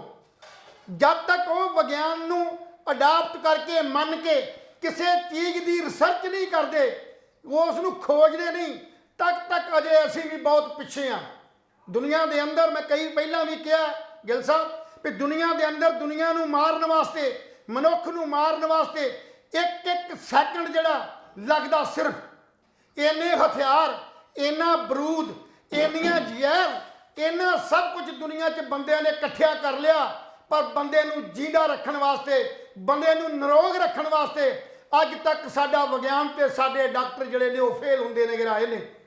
ਸੋ ਪਿਛਲੇ ਸਮੇਂ 'ਚ ਆਪਾਂ ਹੰਢਾਇਆ ਕਰੋਨਾ ਦਾ ਯੁੱਗ, ਬਹੁਤ ਕੁਝ ਹੋਇਆ, ਪਰ ਅੱਜ ਵੀ ਜਿਹੜਾ ਸਾਡਾ ਵਿਗਿਆਨ ਹੈ ਉਹ ਕਾਮਯਾਬ ਤਾਂ ਹੋ ਸਕਦਾ ਜੇ ਸਾਡੇ ਮਨੁੱਖ, ਸਾਡੇ ਡਾਕਟਰ, ਸਾਡੇ ਇੰਜੀਨੀਅਰ, ਸਾਡਾ ਇਹ ਜਿਹੜਾ ਸਾਡਾ ਸਿਸਟਮ ਹੈ ਇਹਨੂੰ ਚੰਗੀ ਤਰ੍ਹਾਂ ਸੋਧ ਕੇ, ਚੰਗੀ ਤਰ੍ਹਾਂ ਵਿਚਾਰ ਕੇ, ਇੱਕ ਬੰਦੂਕ ਜਿਹੜੀ 2 ਬੰਦੇ ਮਾਰਦੀ ਸੀ, ਅੱਜ ਉਹਨੂੰ ਵਿਕਾਸ ਕਰਕੇ ਇਹੋ ਜਿਹੀਆਂ ਮਾਰ ਵਾਲੀਆਂ ਬੰਦੂਕਾਂ, ਮਾਰ ਵਾਲੀਆਂ ਜਿਹੜੀਆਂ ਤੋਪਾਂ ਤੇ ਬਣਾ ਲਈਆਂ, ਪਰ ਮਨੁੱਖ ਨੂੰ ਜਿੰਦਾ ਰੱਖਣ ਵਾਸਤੇ, ਮਨੁੱਖ ਨੂੰ ਬੇਰੋਗਤਾ ਰੱਖਣ ਵਾਸਤੇ ਅੱਜ ਤੱਕ ਕੋਈ ਵਧੀਆ ਮੈਡੀਸਨ ਜਾਂ ਸਰਚ ਨਹੀਂ ਅਜੇ ਤੱਕ ਜਿਹੜੀ ਆ ਅਧੂਰੀ ਹੈ। ਸੋ ਚੰਗਾ ਹੋਵੇ ਕਿ ਸਾਰੇ ਬੱਚਿਆਂ ਨੂੰ ਅਸੀਂ ਵਿਗਿਆਨ ਨਾਲ ਜੋੜੀਏ, ਆਸਥਾ ਰੱਖੀਏ, ਪਰ ਵਿਗਿਆਨ ਤੋਂ ਦੂਰ ਨਾ ਭਜਾਈਏ। ਵਿਗਿਆਨ ਹੀ ਸਾਡੀ ਜ਼ਿੰਦਗੀ ਦਾ ਆਧਾਰ ਹੈ ਤੇ ਵਿਗਿਆਨ ਹੀ ਸਾਡੀ ਜ਼ਿੰਦਗੀ ਦੇ ਅਗਲੇ ਪੜਾਅ ਤੇ ਲਿਜਾਣ ਦਾ ਜਿਹੜਾ ਉਹ ਸਾਧਨ ਬਣ ਸਕਦਾ। ਜੀ ਬਿਲਕੁਲ ਜੀ, ਸਾਡਾ ਵਿਸ਼ਾ ਕਿਸੇ ਧਰਮ ਦੇ ਖਿਲਾਫ ਨਹੀਂ, ਨਾ ਅਸੀਂ ਗੁਰੂ ਘਰ ਦੇ ਖਿਲਾਫ ਆ, ਨਾ ਅਸੀਂ ਮੰਦਰਾਂ ਦੇ ਖਿਲਾਫ ਆ, ਨਾ ਅਸੀਂ ਮਸੀਤਾਂ ਦੇ ਖਿਲਾਫ ਆ, ਨਾ ਅਸੀਂ ਕਿਸੇ ਚਰਚ ਦੇ ਖਿਲਾਫ ਆ, ਨਾ ਅਸੀਂ ਮੁਸਲਮਾਨਾਂ ਦੇ ਖਿਲਾਫ ਆ। ਸਾਰੇ ਧਰਮ ਇੱਕੋ ਗੱਲ ਸਿਖਾਉਂਦੇ ਨੇ ਵੀ ਏਕਤਾ ਬਣਾ ਕੇ ਰੱਖੋ, ਆਪਣੇ ਗੁਰੂ ਨੂੰ ਧਿਆਓ, ਸੱਚੀਆਂ ਗੱਲਾਂ ਮੰਨੋ, ਲੇਕਿਨ ਵਹਿਮਾਂ ਭਰਮਾਂ 'ਚ ਨਾ ਪਾਓ। ਸਾਡਾ ਮੇਨ ਮਕਸਦ ਇਹ ਹੈ। ਹੁਣ ਬਾਬਿਆਂ ਦੀ ਆਪਾਂ ਗੱਲ ਕਰਦੇ ਹਾਂ, ਮਤਲਬ ਜਿਹੜੇ ਸੰਤ ਮਹਾਤਮਾ ਨੇ, ਬਾਬੇ ਨੇ ਜਿਹੜੇ, ਜਿਨ੍ਹਾਂ ਨੂੰ ਆਪਾਂ ਗੁਰੂ ਗ੍ਰੰਥ ਸਾਹਿਬ ਨੂੰ ਛੱਡ ਕੇ ਆਪਾਂ ਪੂਜਦੇ ਹਾਂ, ਜਾਂ ਜਿਹੜੇ ਗੁਰੂ ਗ੍ਰੰਥ ਸਾਹਿਬ ਦੀ ਆੜ ਦੇ ਵਿੱਚ ਡੇਰੇ ਬਣਾ ਕੇ ਬੈਠੇ ਨੇ। ਇੱਕ ਗਰੀਬ ਬੰਦਾ ਲਹਿਲ ਸਾਹਿਬ ਜੀ ਜਦੋਂ ਮੱਥਾ ਟੇਕਣ ਜਾਂਦਾ ਹੈ ਤਾਂ ਕੋਸ਼ਿਸ਼ ਕਰਦਾ ਹੈ ਕਿ ਮੈਂ ਆਪਦੇ ਗੁਰੂ ਦੇ ਚਰਨਾਂ ਵਿੱਚ 100-150 ਰੁਪਈਆ ਚੜਾ ਕੇ ਆਵਾਂ। ਬਿਲਕੁਲ, ਉਹ ਚੜਾ ਵੀ ਆਉਂਦਾ ਹੈ, ਜਦੋਂ ਕਿ ਹਾਲਾਂਕਿ ਉਹਨੂੰ ਪਤਾ ਹੁੰਦਾ ਕਿ ਮੇਰੀ ਜੇਬ ਦੇ ਵਿੱਚ ਕੋਈ ਪੈਸਾ ਨਹੀਂ। ਉਹ ਇਸ ਆਸ ਦੇ ਨਾਲ 100 ਰੁਪਈਆ ਚੜਾ ਕੇ ਅਰਦਾਸ ਕਰਨ ਆਉਂਦਾ ਕਿ ਮੇਰਾ ਕਾਰੋਬਾਰ ਚਲਾ ਦੇ। ਮੇਰੇ ਖਿਆਲ ਦੇ ਵਿੱਚ ਕਿਸੇ ਸੰਤ ਮਹਾਤਮਾ ਨੇ ਕਦੇ ਇਹ ਜਾਣਨ ਦੀ ਕੋਸ਼ਿਸ਼ ਨਹੀਂ ਕੀਤੀ ਕਿ ਜਿਹੜਾ ਭਗਤ ਮੱਥਾ ਟੇਕ ਕੇ ਗਿਆ ਇਹਦੀ ਹਾਲਤ ਕੀ ਹੈ, ਇਹਦਾ ਘਰ-ਬਾਰ ਕਿਹੋ ਜਿਹਾ ਹੈ, ਇਹ 2 ਟਾਈਮ 3 ਟਾਈਮ ਦੀ ਰੋਟੀ ਖਾਂਦਾ ਕਿ ਨਹੀਂ ਖਾਂਦਾ। ਨਾ, ਐਦਾਂ ਕਦੇ ਨਹੀਂ ਹੋਇਆ। ਹੁਣ ਜਿਹੜਾ ਬੰਦਾ ਦਾਨ ਦਿੰਦਾ ਹੈ ਉਹਦਾ ਗਰੀਬ ਪੈਦਾ ਹੋਇਆ, ਗਰੀਬ ਸੀ ਤੇ ਗਰੀਬ ਮਰ ਗਿਆ। ਲੇਕਿਨ ਜਿਹੜੇ ਮਹਾਤਮਾ ਨੂੰ ਤੁਸੀਂ ਦਾਨ ਦੇ ਰਹੇ ਹੋ ਉਹ 2-2 ਕਰੋੜ ਦੀਆਂ ਗੱਡੀਆਂ, 3-3 ਕਰੋੜ ਦੀਆਂ ਗੱਡੀਆਂ 'ਚ ਘੁੰਮ ਰਿਹਾ ਹੈ, ਕੈਨੇਡਾ, ਅਮਰੀਕਾ, ਆਸਟ੍ਰੇਲੀਆ, ਨਿਊਜ਼ੀਲੈਂਡ ਵਿੱਚ ਵੱਡੇ ਫਾਰਮਾਂ 'ਚ ਘੁੰਮ ਰਿਹਾ ਹੈ, ਔਰ ਤੁਹਾਨੂੰ ਉਹ ਮੂਰਖ ਬਣਾ ਕੇ, ਤੁਹਾਨੂੰ ਉਹ ਰੱਬ ਦੇ ਲੜ ਲਾ ਕੇ ਵੀ ਤੁਸੀਂ ਰੱਬ ਨੂੰ ਪਿਆਰ ਕਰੋ, ਤੁਸੀਂ ਮਾਇਆ ਦਾ ਮੋਹ ਛੱਡ ਦਿਓ। ਤੁਹਾਨੂੰ ਤਾਂ ਮਾਇਆ ਦਾ ਮੋਹ ਛਡਾਤਾ, ਤੁਹਾਨੂੰ ਰੱਬ ਦੇ ਨੇੜੇ ਲਾਤਾ, ਆਪ ਸਾਰੀ ਮਾਇਆ ਆਪਣੀ ਜੇਬ 'ਚ ਪਾ ਗਿਆ। ਇਸ ਕਰਕੇ ਇਹਨਾਂ ਮਸੰਦਾਂ ਦੇ ਮਗਰ ਲੱਗਣਾ ਬੰਦ ਕਰ ਦਿਓ। ਇਹਨਾਂ ਬਾਬਿਆਂ ਨੂੰ ਆਪਦੇ ਘਰਾਂ 'ਚ ਢੋਲਕੀਆਂ ਖੜਕਾਉਣੀਆਂ ਬੰਦ ਕਰ ਦਿਓ। ਆਸਾ ਤੁਹਾਨੂੰ ਬਾਹਲਾ ਚਸਕਾ ਪਿਆ ਨਾ, ਤੁਹਾਨੂੰ ਬਾਹਲਾ ਦਿਲ ਕਰਦਾ ਹੈ ਵੀ ਮੈਂ ਪ੍ਰਮਾਤਮਾ ਨੂੰ ਯਾਦ ਕਰਨਾ ਹੈ, ਤਾਂ ਤੁਸੀਂ ਸ੍ਰੀ ਗੁਰੂ ਗ੍ਰੰਥ ਸਾਹਿਬ ਦੀ ਬੀੜ ਘਰੇ ਸੁਸ਼ੋਭਿਤ ਕਰੋ। ਫਿਰ ਸ਼ਰਾਬ, ਮੀਟ, ਆਂਡਾ ਇਹ ਘਰ ਦੇ ਵਿੱਚ ਨਾ ਬਾੜੋ। ਬਹੁਤ ਲੋਕ ਘਰ ਇਹੋ ਜਿਹੇ ਨੇ ਜਿੱਥੇ ਸ੍ਰੀ ਗੁਰੂ ਗ੍ਰੰਥ ਸਾਹਿਬ ਦਾ ਪ੍ਰਕਾਸ਼ ਵੀ ਸਬਾਇਮਾਨ ਕੀਤਾ ਹੋਇਆ ਹੈ, ਉਹ ਆਂਡਾ, ਮੀਟ, ਸ਼ਰਾਬ ਵੀ ਖਾਂਦੇ ਪੀਂਦੇ ਨੇ, ਘਰੇ ਰੱਖ ਵੀ ਰੱਖੀ ਹੈ। ਉਹ ਫਿਰ ਘੋਰ ਅਪਮਾਨ ਹੈ ਸ੍ਰੀ ਗੁਰੂ ਗ੍ਰੰਥ ਸਾਹਿਬ ਦਾ। ਜਦੋਂ ਵੀ ਤੁਸੀਂ, ਤੁਹਾਡਾ ਕੋਈ ਮਨ ਉਚਾਟ ਹੋਵੇ, ਤੁਹਾਡਾ ਮਨ ਕਰਦਾ ਵੀ ਯਾਰ ਜ਼ਿੰਦਗੀ 'ਚ ਕੁਛ ਨਹੀਂ ਹੈ, ਗੁਰੂ ਘਰ ਚੱਲ ਜਾਓ, ਬਹਿ ਕੇ ਬਾਣੀ ਸੁਣੋ। ਬਾਣੀ ਦਾ ਜਿਹੜਾ ਕਥਾਵਾਚਕ ਹੈ ਜਾਂ ਜਿਹੜਾ ਸ੍ਰੀ ਗੁਰੂ ਗ੍ਰੰਥ ਸਾਹਿਬ ਦੇ ਜਿਹੜੇ ਸ਼ਲੋਕ ਨੇ, ਇੱਕ ਇੱਕ ਸ਼ਲੋਕ ਦੇ ਵਿੱਚ ਕਰੋੜ ਕਰੋੜ ਰੁਪਏ ਦੇ ਮਤਲਬ ਛੁਪੇ ਹੋਏ ਨੇ। ਅਸੀਂ ਉਹ ਸਮਝਦੇ ਨਹੀਂ, ਅਸੀਂ ਪੜ੍ਹਦੇ ਨਹੀਂ। ਅਸੀਂ ਕੀ ਕਰਦੇ ਹਾਂ, ਅਸੀਂ ਈਜ਼ੀ ਜੌਬ ਫੜ ਲਈ ਵੀ ਸਾਨੂੰ ਕਿਸੇ ਨੇ ਕਹਿਦਾ ਵੀ ਜਾ ਕੇ ਉੱਥੋਂ ਨਾ ਸ਼ੁੱਕਰਵਾਰ ਵਾਲੇ ਦਿਨ ਤੂੰ ਗੁਰੂ ਘਰ ਜਾਈਂ, ਉੱਥੇ ਲੰਗਰ ਹਾਲ ਦੇ ਵਿੱਚ ਕਿਲੋ ਛੋਲੇ ਤੇ 10 ਕਿਲੋ ਆਟਾ ਤੇ ਬਾਕੀ ਗਰੋਸਰੀ ਪਾਈ ਤੇ ਅਰਦਾਸ ਕਰੀ, ਤੇਰਾ ਕੰਮ ਹੋ ਜਾਊਗਾ। ਉਹ ਵੀ ਤੁਹਾਨੂੰ ਕਿਸੇ ਨੇ ਕਿਹਾ ਹੁੰਦਾ, ਆਪਣੇ ਦਿਮਾਗ ਨਾਲ ਤੁਸੀਂ ਵੀ ਨਹੀਂ ਕਰਦੇ। ਸਾਡਾ ਮੇਨ ਮਕਸਦ ਇਹ ਸ਼ੋਅ ਚਲਾਉਣ ਦਾ ਕੀ ਹੈ, ਅੱਜ ਅਸੀਂ ਪੋਲੀਟੀਕਲ ਗੱਲ ਨਹੀਂ ਕੀਤੀ, ਹਾਲਾਂਕਿ ਸਾਡੇ ਕੋਲ ਪੋਲੀਟੀਕਲ ਮਸਲੇ ਬਹੁਤ ਸੀ।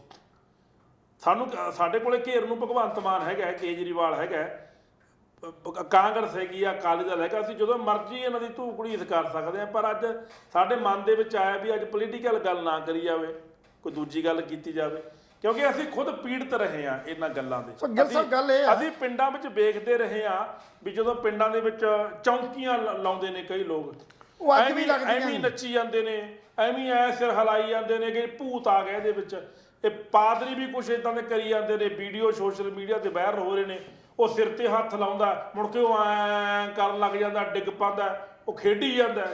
ਫਿਰ ਦੂਜੀ ਜਨਾਨੀ ਸਿਰ ਤੇ ਹੱਥ ਲਾਉਂਦਾ, ਉਹ ਵੀ ਐਂ ਕਰੀ ਜਾਂਦੀ, ਉਹ ਵੀ ਡਿੱਗ ਪੈਂਦੀ ਹੈ। What is this? ਗਿੱਲ ਸਾਹਿਬ, ਪਹਿਲੀ ਗੱਲ ਤਾਂ ਇਹ ਮਨ 'ਚ ਬਿਠਾ ਲਓ ਜੀ ਕਿ ਦੁਨੀਆ ਦੇ ਅੰਦਰ ਅੱਜ ਤੱਕ ਨਾ ਤਾਂ ਕੋਈ ਭੂਤ ਸੀ, ਨਾ ਪ੍ਰੇਤ ਸੀ ਜੀ, ਕੁਛ ਨਹੀਂ ਸੀ। ਬੰਦੇ ਨਾਲੋਂ, ਮਨੁੱਖ ਨਾਲੋਂ ਵੱਡਾ ਹੋਰ ਕੋਈ ਭੂਤ ਹੋ ਹੀ ਨਹੀਂ ਸਕਦਾ। ਬੰਦਾ ਹੀ ਭੂਤ ਹੈ, ਬੰਦਾ ਹੀ ਭੂਤ ਹੈ ਜੇ ਉਹ ਭੂਤਾਂ ਵਾਲੀਆਂ ਹਰਕਤਾਂ ਕਰੇਗਾ। ਤੇ ਮੈਂ ਕਈ ਵਾਰ ਗੱਲ ਕੀਤੀ ਹੈ ਵੀ ਬੰਦਾ ਦੈਂਤ ਕਿਵੇਂ ਬਣਦਾ। ਜਿਹੜੇ ਆ ਬਲਾਤਾਕਾਰ ਕਰਦੇ ਨੇ ਛੋਟੀਆਂ ਕੁੜੀਆਂ ਦੇ ਨਾਲ, ਜਾਂ ਜਿਹੜੇ ਕਤਲੋਗਾਰਤ ਕਰਦੇ ਨੇ, ਜਾਂ ਜਿਹੜੇ ਦੰਗੇ ਭੜਕਾ ਕੇ ਤਲਵਾਰਾਂ, ਬੰਦੂਕਾਂ ਜਾਂ ਹੋਰ ਇੱਟਾਂ ਰੋੜੇ ਫੜਾ ਕੇ ਸੜਕਾਂ 'ਤੇ ਗੱਡੀਆਂ ਭੰਨਦੇ ਨੇ, ਜਾਂ ਹੋਰ ਦੁਕਾਨਾਂ ਫੂਕਦੇ ਨੇ, ਇਹ ਭੂਤ ਨੇ। ਇਹਨਾਂ ਨੂੰ ਭੂਤ ਕਹਿੰਦੇ ਨੇ। ਪਰ ਇਹੋ ਜੀ ਕੋਈ ਧਰਤੀ ਤੇ ਅੱਜ ਤੱਕ ਸਾਇੰਸ ਨੇ ਜਿੰਨੀ ਵਿਕਾਸ ਕਰਤਾ, ਉਹਦੇ 'ਚ ਕਿਤੇ ਵੀ ਭੂਤ ਤੇ ਪ੍ਰੇਤ ਨਜ਼ਰ ਨਹੀਂ ਆਇਆ। ਨਾ ਹੀ ਕਦੇ ਟੂਣਾ ਔਰ ਨਾ ਹੀ ਕੋਈ ਹੋਰ ਜਿਹੜੀਆਂ ਚੀਜ਼ਾਂ ਨੇ ਇਹ ਹੁੰਦੀਆਂ ਨੇ। ਇਹ ਸਿਰਫ ਮਨੁੱਖ ਦੀ ਆਪਣੀ ਸੋਚ ਹੈ, ਆਪਣੇ ਮਾਨਸਿਕ ਰੋਗ ਦਾ ਇਹ ਸ਼ਿਕਾਰ ਨੇ। ਉਹਦਾ ਫਾਇਦਾ ਉਠਾ ਕੇ ਜਿਹੜੇ ਵੀ ਬੰਦੇ ਇਸ ਢੰਗ ਦਾ ਉਹ ਅਡੰਬਰ ਰਚ ਰਹੇ ਨੇ, ਉਹ ਪਖੰਡੀ ਨੇ, ਧੋਖੇਬਾਜ਼ ਨੇ, ਲਾਈ ਲੱਗ ਨੇ ਮਨੁੱਖ, ਜਿਹੜੇ ਉਹਨਾਂ ਦੇ ਮਗਰ ਲੱਗ ਜਾਂਦੇ ਨੇ। ਸੋ ਮਿਸਟਰ ਟੀ ਕਾਵਰ ਜਿਹੜਾ ਸ਼੍ਰੀਲੰਕਾ ਦਾ ਜੰਮਿਆ ਤੇ ਭਾਰਤ ਦੇ ਵਿੱਚ ਪਲਿਆ ਸੀ, ਮਿਸਟਰ ਟੀ ਕਾਵਰ, ਉਹਦੀ ਬੁੱਕ ਹੈ ਦੇਵ ਦੈਂਤ ਤੇ ਪੁਰਸ਼। ਉਹਨੇ ਆਪਣੀਆਂ ਜਿੰਨੀਆਂ ਵੀ ਲਿਖਤਾਂ ਦੇ ਵਿੱਚ ਬਹੁਤ ਸਪਸ਼ਟ ਲਿਖਿਆ ਕਿ ਬੰਦਾ ਧੋਖੇਬਾਜ਼, ਲਾਈਲੱਗ, ਇਹ ਬੰਦੇ ਜਿਹੜੇ ਨੇ ਦਗਾਬਾਜ਼ ਹੁੰਦੇ ਨੇ। ਉਹਨੇ ਬਹੁਤ ਸੰਖੇਪ ਦਿੱਤਾ, ਜਿਹੜੀ ਅੱਜ ਤਰਕਸ਼ੀਲ ਸੁਸਾਇਟੀ ਪੰਜਾਬ ਬਹੁਤ ਵੱਡੇ ਪੱਧਰ ਦੇ ਉੱਤੇ ਉਸ ਗੱਲ ਨੂੰ ਪ੍ਰਚਾਰਦੀ ਹੈ। ਜਿੰਨਾ ਵੀ ਤਰਕਸ਼ੀਲ ਸੁਸਾਇਟੀ ਵਾਲਿਆਂ ਨੇ ਜਾਂ ਹੁਣ ਤੱਕ ਉਹਨਾਂ ਦੇ ਪੈਰੋਕਾਰਾਂ ਵੱਲੋਂ ਜਿੰਨੇ ਵੀ ਇਹ ਖੇਡ ਖਿਡਾਈ ਵਾਲੇ ਜਾਂ ਜਿੰਨੇ ਵੀ ਟੂਣੇ ਟੱਪੇ ਵਾਲੇ ਜਾਂ ਜਿੰਨੇ ਵੀ ਇਹ ਕੱਪੜਿਆਂ ਨੂੰ ਅੱਗ ਲੱਗ ਜਾਣੀ, ਕਈ ਕੁਝ ਹੋ ਜਾਣਾ, ਇਹਨਾਂ ਦੀ ਜਦੋਂ ਪੜਤਾਲ ਕੀਤੀ ਗਈ ਤੇ ਉਸ ਪੜਤਾਲ ਦੇ ਪਿੱਛੇ ਮਨੁੱਖ ਦਾ ਹੱਥ ਨਜ਼ਰ ਆਇਆ। ਮਾਨਸਿਕ ਰੋਗੀ ਪਾਏ ਗਏ। ਉਹ ਕਿਸੇ ਨਾ ਕਿਸੇ ਰੋਗ ਨਾਲ ਗ੍ਰਸਤ ਸੀ, ਕਿਤੇ ਨਾ ਕਿਸੇ ਪਰਿਵਾਰ ਤੋਂ, ਕਿਸੇ ਹੋਰ ਤੋਂ ਉਹਨੂੰ ਇਗਨੋਰ ਕੀਤਾ ਜਾਂਦਾ ਰਿਹਾ, ਜਿਹਦੇ ਕਰਕੇ ਉਹਨੇ ਮਾਨਸਿਕ ਰੋਗ ਪੈਦਾ ਕਰ ਲਿਆ, ਜਿਹਦੇ ਕਰਕੇ ਉਹ ਇਹੋ ਜਿਹੀਆਂ ਹਰਕਤਾਂ ਕਰਨ ਲੱਗ ਗਿਆ। ਔਰ ਜਦੋਂ ਇਹ ਪੜਤਾਲ ਕੀਤੀ ਗਈ ਤਾਂ ਉਸ ਪੜਤਾਲ 'ਚ ਮਨੁੱਖੀ ਹੱਥ ਜਦੋਂ ਸਾਬਤ ਕੀਤਾ ਤਾਂ ਉਸ ਰੋਗੀ ਨੂੰ ਜਦੋਂ ਸਮਝਾਇਆ ਗਿਆ ਤੇ ਉਸ ਤੋਂ ਬਾਅਦ ਉਹ ਹਰਕਤਾਂ ਕਦੇ ਨਹੀਂ ਹੋਈਆਂ, ਅੱਗ ਲੱਗਣੋਂ ਹਟ ਗਈ। ਅੱਜ ਭਾਵੇਂ ਕਿ ਪਾਦਰੀ, ਕਿਉਂਕਿ ਉਹਨਾਂ ਦਾ ਇੱਕ ਪੱਖ ਵੱਖਰਾ ਜਿਹਦੇ ਤੇ ਕਦੇ ਬਹਿਸ ਕਰਨ ਦੀ ਜ਼ਰੂਰ ਪਏਗੀ, ਕਿਉਂਕਿ ਸਾਡੇ ਡੇਰਾਵਾਦ ਜਾਂ ਜਿਹੜੇ ਸਾਡੇ ਦੂਸਰੇ ਧਰਮ ਦੇ ਬੰਦੇ ਦੂਸਰੇ ਧਰਮ 'ਚੋਂ ਇੱਧਰ ਤਬਦੀਲੀਆਂ ਕਰਾਉਂਦੇ ਨੇ ਨਾ, ਉਹ ਵੀ ਸਾਡੇ ਸਿਸਟਮ ਦਾ ਕਸੂਰ ਹੈ। ਅੱਜ ਸਾਡਾ ਸਿੱਖ ਇਤਿਹਾਸ ਬਹੁਤ ਲੰਮੇ ਸਮੇਂ ਤੋਂ ਜੱਦੋ-ਜਹਿਦ ਕਰਦਾ ਆ ਰਿਹਾ ਸੀ। ਗੁਰੂ ਨਾਨਕ ਦੀ ਬਾਣੀ ਤੋਂ ਲੈ ਕੇ ਗੁਰੂ ਗੋਬਿੰਦ ਸਿੰਘ ਤੱਕ ਦਾ ਸਾਡਾ ਸਮੁੱਚਾ 10 ਪਾਤਸ਼ਾਹੀਆਂ ਦਾ ਜਿਹੜਾ ਸਾਡਾ ਵਿਰਸਾ ਸੀ, ਅੱਜ ਉਹਦੇ ਚੋਂ ਬਹੁਤ ਲੋਕ ਜਿਹੜੇ ਆ ਟੁੱਟਣ ਦੇ ਕਿਨਾਰੇ ਖੜੇ ਨੇ। ਉਹਦਾ ਕਾਰਨ ਸਿਰਫ ਇਹ ਹੈ ਕਿ ਸਾਡੀਆਂ ਜਿਹੜੀਆਂ ਸੰਸਥਾਵਾਂ ਨੇ ਉਹਨਾਂ ਸੰਸਥਾਵਾਂ 'ਚ ਗਰੀਬ ਤੇ ਗੁਰਬੇ ਦੀ ਗੱਲ ਨਹੀਂ ਸੁਣੀ ਗਈ। ਤੁਹਾਡੀ ਗੱਲ ਬਿਲਕੁਲ ਠੀਕ ਹੈ, ਗੁਰੂ ਦੀ ਗੋਲਕ ਤੇ ਗਰੀਬ ਦਾ ਮੂੰਹ, ਇਹ ਸਾਡਾ ਸਿਧਾਂਤ ਸੀ। ਪਰ ਉਸ ਸਿਧਾਂਤ ਨੂੰ ਲਾਂਭੇ ਕਰਕੇ ਜਦੋਂ ਸਾਡੀਆਂ ਸਿੱਖ ਇਤਿਹਾਸ ਵਾਲੀਆਂ ਜਾਂ ਧਾਰਮਿਕ ਹੋਰ ਜਿਹੜੀਆਂ ਜਥੇਬੰਦੀਆਂ ਨੇ, ਚਾਹੇ ਉਹ ਹਿੰਦੂਆਂ ਦੀ ਆ, ਚਾਹੇ ਉਹ ਜਿਹੜੀ ਆ ਮੁਸਲਮਾਨਾਂ ਦੀ ਆ, ਜਾਂ ਕਿਸੇ ਹੋਰ ਧਿਰਾਂ ਦੀਆਂ ਨੇ, ਇਹਨਾਂ ਸਾਰਿਆਂ ਨੇ ਆਪਣੀਆਂ ਸਿਆਸੀ ਰੋਟੀਆਂ ਸੇਕਣ ਦੀ ਕੋਸ਼ਿਸ਼ ਕੀਤੀ, ਨਾ ਕਿ ਲੋਕਾਂ ਦੇ ਭਲਾਈ ਲਈ ਕਾਰਜ ਕੀਤਾ, ਜਿਹਦਾ ਫਾਇਦਾ ਉਠਾ ਕੇ ਸਾਡੇ ਅੱਜ ਦੇ ਗਰੀਬ ਲੋਕ ਜਿਹੜੇ ਵਿਚਾਰੇ ਬਹੁਤ ਮਾਤੜ ਸੀ, ਆਪਣੀ ਛੋਟੀ ਜਿਹੀ ਤੁੱਛ ਜੀ ਜਿਹੜੀ ਮਦਦ ਵਾਸਤੇ ਦੂਸਰਿਆਂ ਧਰਮਾਂ 'ਚ ਤਬਦੀਲੀ ਦਾ ਕਾਰਨ ਬਣੇ। ਅੱਜ ਭਾਵੇਂ ਵੱਖਰੀ ਗੱਲ ਹੈ ਕਿ ਸਾਡੇ ਪੰਜਾਬ ਦੇ ਅੰਦਰ ਜਦੋਂ ਇਹੋ ਜਿਹਾ ਕਾਂਡ ਸ਼ੁਰੂ ਹੋਇਆ ਤੇ ਸਾਡੀਆਂ ਕਮੇਟੀਆਂ ਜਿਹੜੀਆਂ ਸੀ ਸਿੱਖ ਦੀਆਂ, ਸ਼੍ਰੋਮਣੀ ਗੁਰਦੁਆਰਾ ਪ੍ਰਬੰਧਕ ਕਮੇਟੀ, ਜਿਹੜੇ ਸ਼੍ਰੋਮਣੀ ਅਕਾਲੀ ਦਲ ਜਾਂ ਸਾਡੇ ਹੋਰ ਜਿਹੜੀਆਂ ਜਥੇਬੰਦੀਆਂ ਸੀ, ਉਹ ਕ੍ਰਿਸਚਨਾਂ ਦੇ ਖਿਲਾਫ ਹੋ ਗਈਆਂ। ਪਰ ਉਹਨਾਂ ਕਦੀ ਆਪਣੇ ਅੰਦਰ ਝਾਕ ਕੇ ਨਹੀਂ ਵੇਖਿਆ ਕਿ ਅਸੀਂ ਬਹੁਤ ਵੱਡੇ ਮਖਮਲੀ ਜਾਂ ਸੰਗਮਰੀ ਗੁਰਦੁਆਰੇ ਤੇ ਬਣਾ ਲਏ, ਸਭ ਕੁਝ ਕਰ ਲਿਆ, ਪਰ ਉਹਨਾਂ ਗਰੀਬ ਗੁਰਬਿਆਂ ਦੀ ਗੱਲ ਕਦੇ ਨਾ ਸੁਣੀ। ਉਹਨਾਂ ਨੂੰ ਉਹਨਾਂ ਹਸਪਤਾਲਾਂ ਦੇ ਇਲਾਜ ਦੀ ਗੱਲ ਨਹੀਂ ਸੁਣੀ। ਉਹ ਗਰੀਬ ਵਿਚਾਰੇ ਬਾਹਰ ਜਦੋਂ ਆਪਣੇ ਦੁੱਖ ਤਕਲੀਫਾਂ ਜਦੋਂ ਉਹਨਾਂ ਨੂੰ ਦੱਸੀਆਂ ਤੇ ਉਹਨਾਂ ਨੇ ਬਾਂਹ ਫੜ ਲਈ। ਨਜਾਇਜ਼ ਜਿਹੜਾ ਸੀ ਉਸ ਵੇਲੇ ਇਹ ਕੁਝ ਹੋਇਆ, ਉਹਨਾਂ ਨੇ ਆਪਣੇ ਬੈਨੀਫਿਟ ਵਾਸਤੇ ਇਹ ਬਣਾਏ। ਇਸੇ ਤਰ੍ਹਾਂ ਹੀ ਜਿੰਨੇ ਵੀ ਡੇਰੇ ਹੁਣ ਤੱਕ, ਚਾਹੇ ਉਹ ਸਰਸੇ ਵਾਲਿਆਂ ਦਾ ਡੇਰਾ ਸੀ, ਚਾਹੇ ਉਹ ਕਿਤੇ ਆਸ਼ੂ ਜਿਹੜਾ ਕਿ ਨਕੋਦਰ ਵਾਲੇ ਜਿਹੜੇ ਨੇ ਉਹਨਾਂ ਦਾ ਡੇਰਾ ਸੀ, ਜਾਂ ਬਿਆਸ ਡੇਰਾ, ਜਾਂ ਨਿਰੰਕਾਰੀਆਂ ਦੇ ਡੇਰੇ, ਇਹ ਸਾਰੇ ਡੇਰੇ ਹੋਂਦ 'ਚ ਆਉਣ ਦਾ ਕਾਰਨ ਸਿਰਫ ਇਹੀ ਹੈ, ਹੋਰ ਕੋਈ ਕਾਰਨ ਨਹੀਂ ਹੈ। ਜੇ ਇਹ ਕਾਰਨ ਸਾਡਾ ਸਿੱਖ ਇਤਿਹਾਸ ਤੇ ਸਾਡੇ ਬਾਕੀ ਧਾਰਮਿਕ ਜਥੇਬੰਦੀਆਂ, ਧਾਰਮਿਕ ਲੋਕ ਇਹਨਾਂ ਲੋਕਾਂ ਦੇ ਦੁੱਖ ਤਕਲੀਫਾਂ ਨੂੰ ਸੁਣਦੇ, ਇਹਨਾਂ ਨੂੰ ਆਪਣੇ ਥਾਵਾਂ ਦੇ ਉੱਤੇ ਵੱਖ-ਵੱਖ ਥਾਵਾਂ ਤੇ ਉਹਨਾਂ ਨੂੰ ਸਹਾਇਤਾ ਜਿਹੜੀ ਆ ਪਹੁੰਚਾਉਂਦੇ, ਤੇ ਸ਼ਾਇਦ ਅੱਜ ਇਹ ਡੇਰੇ ਜਿਹੜੇ ਸੀ ਉਹ ਇੱਥੇ ਜਿਹੜੇ ਆ ਉਹ ਇਸ ਧਰਤੀ ਤੇ ਕਦੇ ਵੀ ਨਾ ਬਣ ਪਾਉਂਦੇ। ਸੋ ਇਸ ਕਰਕੇ ਲੋੜ ਅੱਜ ਇਸ ਗੱਲ ਦੀ ਹੈ ਕਿ ਅਸੀਂ ਆਪਣੇ ਅੰਦਰ ਝਾਕਣ ਦੀ ਕੋਸ਼ਿਸ਼ ਨਹੀਂ ਕੀਤੀ, ਅਸੀਂ ਆਪਣੇ ਅੰਦਰ ਵੇਖਣ ਦੀ ਕੋਸ਼ਿਸ਼ ਨਹੀਂ ਕੀਤੀ। ਜੇ ਅੱਜ ਸ਼੍ਰੋਮਣੀ ਗੁਰਦੁਆਰਾ ਪ੍ਰਬੰਧਕ ਕਮੇਟੀ ਦੇ ਬਦਲ ਦੇ ਵਿੱਚ ਹਰਿਆਣਾ ਸ਼੍ਰੋਮਣੀ ਕਮੇਟੀ ਜਿਹੜੀ ਕਿ ਕੱਲ ਸੁਪਰੀਮ ਕੋਰਟ, ਮਾਨਯੋਗ ਸੁਪਰੀਮ ਕੋਰਟ ਤੋਂ ਉਹਨਾਂ ਦੀ ਮਾਨਤਾ ਨੂੰ ਜਿਹੜੀ ਆ ਉਹ ਬਰਕਰਾਰ ਰੱਖਿਆ ਗਿਆ, ਅੱਜ ਸ਼੍ਰੋਮਣੀ ਕਮੇਟੀ ਇਸ ਗੱਲ ਲਈ ਦਾਅਵਾ ਕਰ ਰਹੀ ਹੈ ਕਿ ਸਿੱਖਾਂ ਨਾਲ ਬਹੁਤ ਧੱਕਾ ਹੋਇਆ। ਹੁਣ ਸਵਾਲ ਤਾਂ ਇਸ ਗੱਲ ਦਾ ਸੀ ਵੀ ਗੁਰੂ ਘਰਾਂ ਦੀ ਸਾਂਭ ਸੰਭਾਲ ਲਈ ਅਸੀਂ ਸਾਂਭ ਸੰਭਾਲ ਵੱਲ ਧਿਆਨ ਕੱਢ ਦਿੱਤਾ ਤੇ ਅਸੀਂ ਰਾਜਨੀਤੀ ਵੱਲ ਜ਼ਿਆਦਾ ਧਿਆਨ ਦਿੱਤਾ, ਜਿਹਦੇ ਕਰਕੇ ਸਾਡੇ ਜਿਹੜੇ ਆ ਉਹ ਸਿੱਖਾਂ ਦੇ ਮਸਲੇ, ਸਿੱਖਾਂ ਦੀਆਂ ਭਾਵਨਾਵਾਂ ਜਿਹੜੀਆਂ ਸੀ ਉਹ ਰੁਲਦੀਆਂ ਨਜ਼ਰ ਆਈਆਂ। ਸੋ ਇੱਕ ਵਾਦ ਵਿਵਾਦ ਦਾ ਬਹੁਤ ਵੱਡਾ ਵਿਸ਼ਾ, ਇਹਦੇ ਉੱਤੇ ਜੇ ਅਸੀਂ ਕਿਤੇ ਡਿਬੇਟ ਕਰਨ ਦੀ ਕੋਸ਼ਿਸ਼ ਕਰਾਂਗੇ ਤੇ ਗੱਲ ਉਸੇ ਦੇ ਉੱਥੇ ਫਿਰ ਖੜ ਜਾਏਗੀ।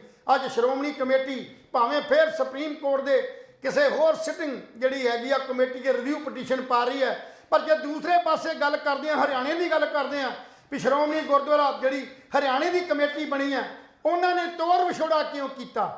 ਤੋੜ ਵਿਛੋੜਾ ਹੀ ਇਸੇ ਕਰਕੇ ਕੀਤਾ, ਭਾਵੇਂ ਕਿ ਦਾਅਵਾ ਕੀਤਾ ਜਾਂਦਾ ਕਿ ਸ਼੍ਰੋਮਣੀ ਗੁਰਦੁਆਰਾ ਪ੍ਰਬੰਧਕ ਕਮੇਟੀ 'ਚ ਹਰਿਆਣੇ ਦੇ ਜਿਹੜੇ ਮੈਂਬਰ ਨੇ, ਪਰ ਉਹ ਇੱਕ ਦਾਅਵਾ ਕਰਦੇ ਨੇ ਕਿ ਸਾਡੇ ਗੁਰੂ ਘਰਾਂ ਦੀ ਜਿਹੜੇ ਹਰਿਆਣੇ ਦੇ ਨਾਲ ਸੰਬੰਧਿਤ ਸੀ ਉਹਨਾਂ ਦੀ ਸਾਂਭ ਸੰਭਾਲ ਦੇ ਜਿਹੜੇ ਟੋਟਲ ਜਿੰਨੀ ਇਨਕਮ ਸੀ ਉਹਦੇ 'ਚੋਂ ਕੁਝ ਪਰਸੈਂਟ ਕੱਟ ਕੇ ਤੇ ਬਾਕੀ ਪੈਸੇ ਜਿਹੜੇ ਸ਼੍ਰੋਮਣੀ ਗੁਰਦੁਆਰਾ ਪ੍ਰਬੰਧਕ ਕਮੇਟੀ ਚਲੇ ਜਾਂਦੇ ਰਹੇ, ਪਰ ਉਹਦੇ ਬਦਲ 'ਚ ਸਾਡੇ ਸਿੱਖਾਂ ਦਾ ਜਿਹੜੇ ਹਰਿਆਣੇ ਨਾਲ ਸੰਬੰਧਿਤ ਸੀ ਉਹਨਾਂ ਦਾ ਕੋਈ ਵਿਕਾਸ ਨਾ ਹੋ ਪਾਇਆ। ਜਿਵੇਂ ਦਿੱਲੀ ਗੁਰਦੁਆਰਾ ਪ੍ਰਬੰਧਕ ਕਮੇਟੀ ਵੱਖਰੀ ਹੋਂਦ 'ਚ ਆ ਗਈ ਸੀ, ਇਸੇ ਹੀ ਤਰ੍ਹਾਂ ਹੁਣ ਜਿਹੜਾ 2014 ਵਾਲਾ ਜਿਹੜਾ ਐਕਟ ਸੀ ਉਹਨੂੰ ਤੋੜ ਕੇ ਉਹਦੀ ਪ੍ਰਵਾਨਗੀ ਜਿਹੜੀ ਹੈ ਉਹ ਹਰਿਆਣੇ ਗਵਰਨਮੈਂਟ ਨੂੰ ਨਵੀਂ ਕਮੇਟੀ ਬਣਾਉਣ ਦੀ ਜਿਹੜੀ ਇਜਾਜ਼ਤ ਦੇ ਦਿੱਤੀ ਗਈ ਹੈ।